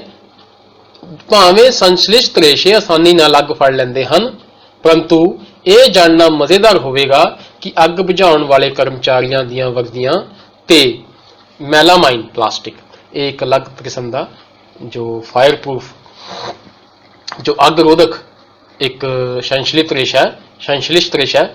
ਇਸ ਨਾਲ ਜੋ ਅੱਗ ਬੁਝਾਉਣ ਵਾਲੇ ਕਰਮਚਾਰੀ ਨੇ, ਉਹਨਾਂ ਦੇ ਜੋ ਵਰਦੀਆਂ ਬਣਦੀਆਂ ਦੀ ਪਰਤ ਚੜੀ ਹੁੰਦੀ ਹੈ, ਜਿਹੜੀ ਉਸਨੂੰ ਅੱਗ ਰੋਧਕ ਬਣਾਉਂਦੀ ਹੈ, ਜਿਹੜੀ ਉਸਨੂੰ ਫਾਇਰ ਪ੍ਰੂਫ ਅੱਗ ਰੋਧਕ ਬਣਾਉਂਦੀ ਹੈ। ਸੋ ਆਓ ਅੱਗੇ ਵਧਦੇ ਹਾਂ ਬੱਚਿਓ।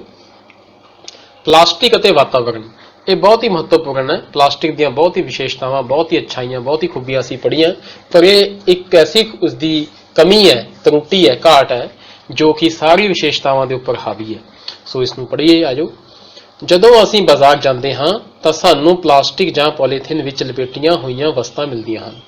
ਹਰ ਇੱਕ ਚੀਜ਼ ਜੋ ਬਾਜ਼ਾਰ ਵਿੱਚੋਂ ਮਿਲਦੀ ਹੈ ਉਹ ਪਲਾਸਟਿਕ ਦੇ ਲਿਫਾਫਿਆਂ ਵਿੱਚ ਜਾਂ ਤਾਂ ਭਰੀ ਹੁੰਦੀ ਹੈ ਜਾਂ ਲਪੇਟੀ ਹੁੰਦੀ ਹੈ।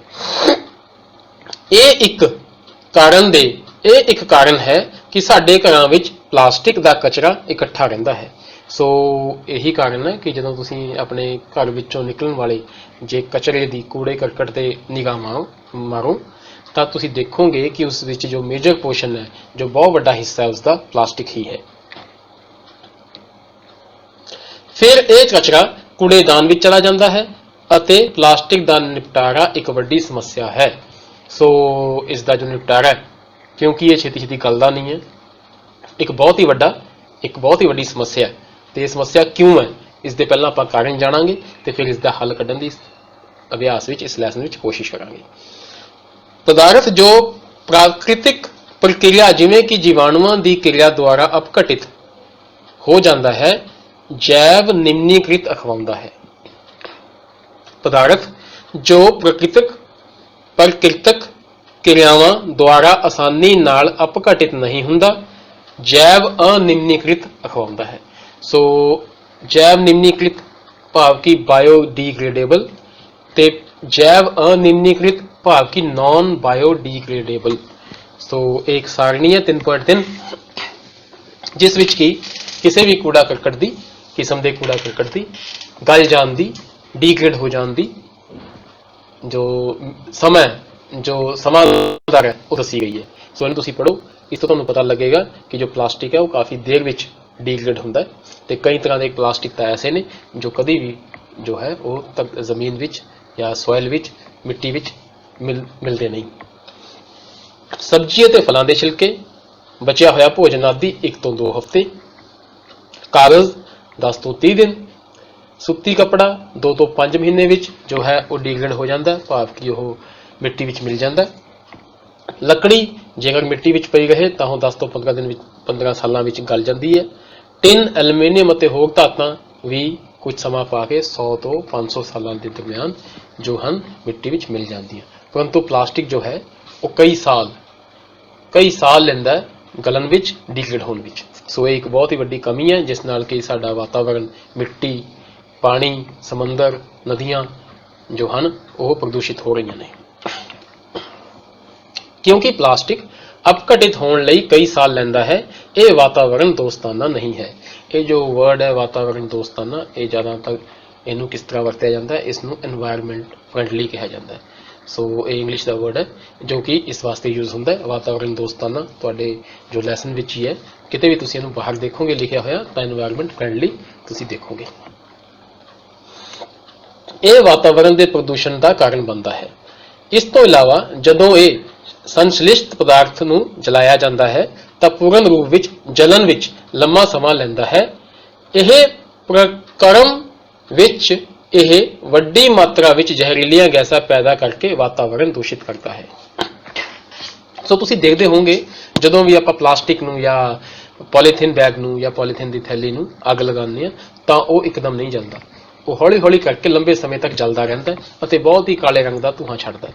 सो ये दोनों गल्लां उस जो तुसीं देखदे हो उत्थे तुसीं देख सकते हो कि एक तो वह बहुत लंबा समा लैंदा जलन वास्ते ते दूजी वह जहरीलियां गैसां दे नाल वातावरण नूं दूषित करता है। इस समस्या नूं किवें हल किया जा सकता है? सो हुण समस्या तो सानूं पता लग गई। सो हुण असीं देखना इसका हल किवें हो सकता है। कुछ तरीके। नंबर 1, जिथों तक हो सके प्लास्टिक की वरतों तो बचो। सो कुछ एक चीज़ां ऐसियां ने जिथे कि प्लास्टिक की वरतों तो बचिया जा सकता है। नंबर 2, कपाह जां पटसन दे बणीਆਂ थैलियां की वरतों करो। जैव निम्नीकृत ਅਤੇ जैव अनिम्नीकृत कूड़ा करकट नूं ਵੱਖ-ਵੱਖ इकट्ठा करो, क्योंकि इसका जो बिल्कुल अलग तरह का ही कूड़ा है। सो इस करके इन्हां दा जो निपटारा है वो भी बिल्कुल अलग तरीके नाल हुंदा है। इस करके इन्हां नूं अलग अलग करके ही तुहानूं घरों अलग अलग करके ही बाहर सुट्टना चाहिए है, बाहर देना चाहिए है, ताकि जो है इसका निपटारा है बड़ी आसानी नाल हो सके। इसनूं अपने घर विच अमल विच लियाओ। सो जो यह क्रिया है निम्नीकृत, जैव निम्नीकृत ते जैव अनिम्नीकृत कूड़े की, ये तुसीं घर तो ही शुरू करनी है। ये कूड़ा करकट जो है बाहर सुट्टण तो पहला, बाहर किसी भी जो देण तो पहला तुसीं इसनूं अलग अलग करके देना है। कुछ होर तरीके भी सुझाए जिन्हां नाल तुसीं प्लास्टिक पदार्थां की वरतों घट कर विच सहयोग कर सकते हो। सो इस तो इलावा ये 3 तरीके तुहाडी किताब विच लिखे ने, परंतु इस तो इलावा तुसीं होर अपना दिमाग लगाओ ते होर कोई भी तरीका जिहड़ा तुहाडे दिमाग विच आंदा है उसनूं अपने अमल विच लियाओ, जिस नाल कि प्लास्टिक जो है साडे जीवन विच उसकी वरतों घट सके। प्लास्टिक कूड़ा करकट नूं दोबारा चक्रित करना वधेरे चंगा होवेगा। सो चक्रित करन नूं इंग्लिश विच कहा जाता है रीसाइकलिंग। सो जदों एक चीज़ नूं दोबारा रीसाइकल करके दोबारा वरतिया जाता है उसनूं चक्रित करना कहा जाता है। प्लास्टिक नूं इसी तरह रीसाइकल करना भी एक बहुत ही वड्डा अच्छा विकल्प है। जिवें कि तुसीं देखदे होवोगे जो टुट्टिया फुट्टिया प्लास्टिक है, तुहाडी घरां दीयां कुर्सियां हैं या कुछ इस तरह का प्लास्टिक का मटीरियल है, इसनूं कबाड़ वाला बड़ी आसानी नाल ले जाता है। सो कारण यही है कि इसकी जो है रीसाइकलिंग की जाती है, इसनूं दोबारा ढाल के होर वस्तां विच तब्दील कर दिता जाता है, बदल दिता जाता है। तो इसी कारण जो प्लास्टिक दी चीज़ां हैं वो जो कबाड़ी वाला है वो ले जाता है। दोबारा वधेरे थर्मो प्लास्टिक दोबारा चक्रित किए जा सकते हैं। जो ज़्यादातर थर्मो प्लास्टिक्स ने वो चक्रित हो सकते हैं। दोबारा चक्रण समय कुछ रंग प्रदान करने वाले पदार्थ मिला दिते जाते हैं। इस नाल दोबारा चक्रित समग्री की विशेष रूप विच भोजन पदार्थों के भंडारण लई जो यूज है, जो पदार्थों की लई जो है वो सीमित हो जाता है। सो इस तरह इनू रीसाइकल करके अलग किसी उद्देश्य वास्ते वरत्या जा सकता है। सो ये एक बहुत ही अच्छा विकल्प है जिसनों की काफ़ी इनकरेज भी किया जा रहा है।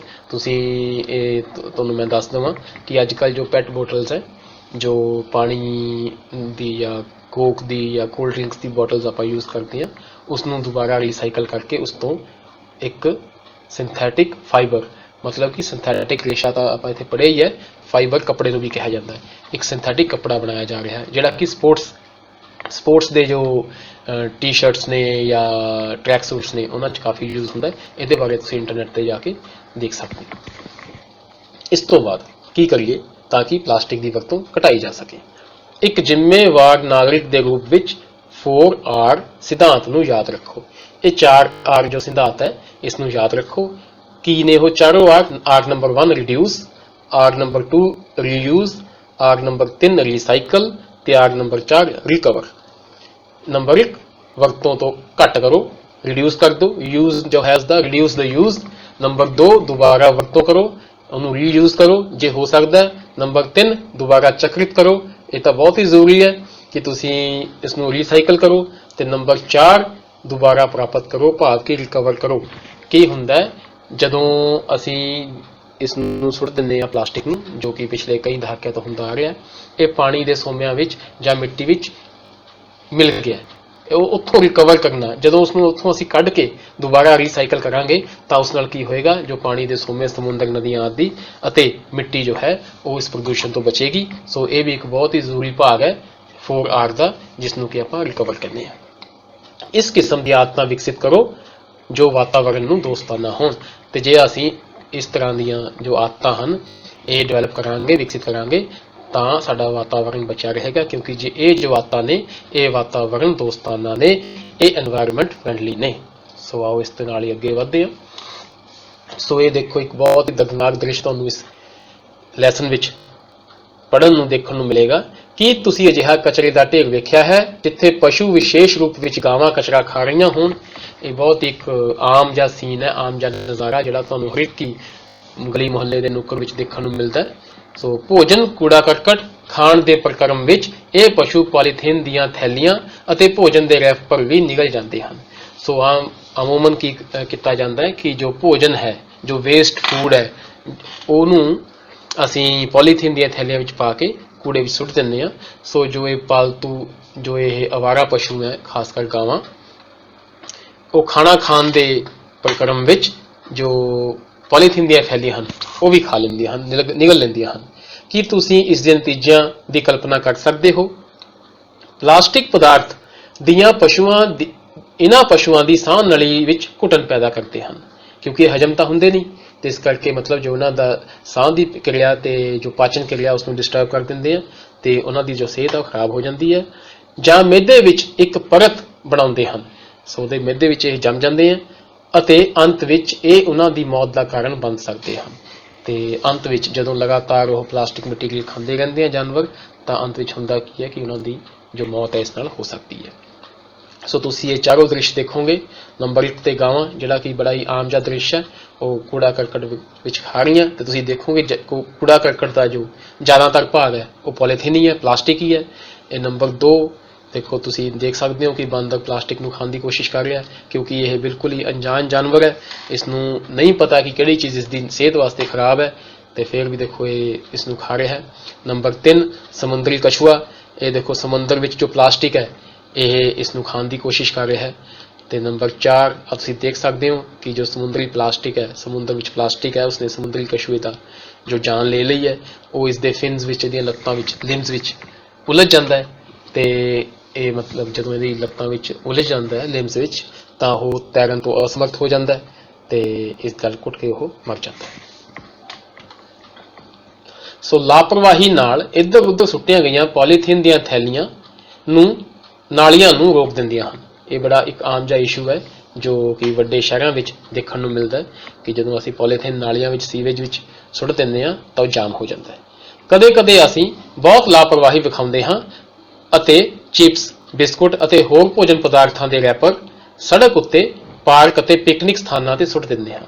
ਸੋ ਇਹ ਵੀ ਬਹੁਤ ਹੀ ਬੁਰੀ ਆਦਤ ਹੈ, ਤੇ ਜੇ ਤੁਹਾਨੂੰ ਨਹੀਂ ਹੈ ਤਾਂ ਬਹੁਤ ਚੰਗੀ ਗੱਲ ਹੈ, ਜੇ ਤੁਹਾਨੂੰ ਹੈ ਤਾਂ ਇਹਨੂੰ ਕਿਰਪਾ ਕਰਕੇ ਇਸ ਨੂੰ ਦੂਰ ਕਰੋ, ਇਹਨੂੰ ਆਪਣੇ ਤੋਂ ਦੂਰ ਕਰੋ। ਇਹ ਤੁਹਾਡੇ ਸੁਭਾਅ ਵਿੱਚ ਸ਼ਾਮਲ ਨਹੀਂ ਹੋਣੀ ਚਾਹੀਦੀ। ਕੀ ਸਾਨੂੰ ਅਜਿਹਾ ਕਰਨ ਤੋਂ ਪਹਿਲਾਂ ਸੋਚਣਾ ਚਾਹੀਦਾ ਹੈ? ਬਿਲਕੁਲ ਸੋਚਣਾ ਚਾਹੀਦਾ ਹੈ। ਅਸੀਂ ਇੱਕ ਜ਼ਿੰਮੇਵਾਰ ਨਾਗਰਿਕ ਹਾਂ, ਸਾਨੂੰ ਏਦਾਂ ਨਹੀਂ ਕਰਨਾ ਚਾਹੀਦਾ।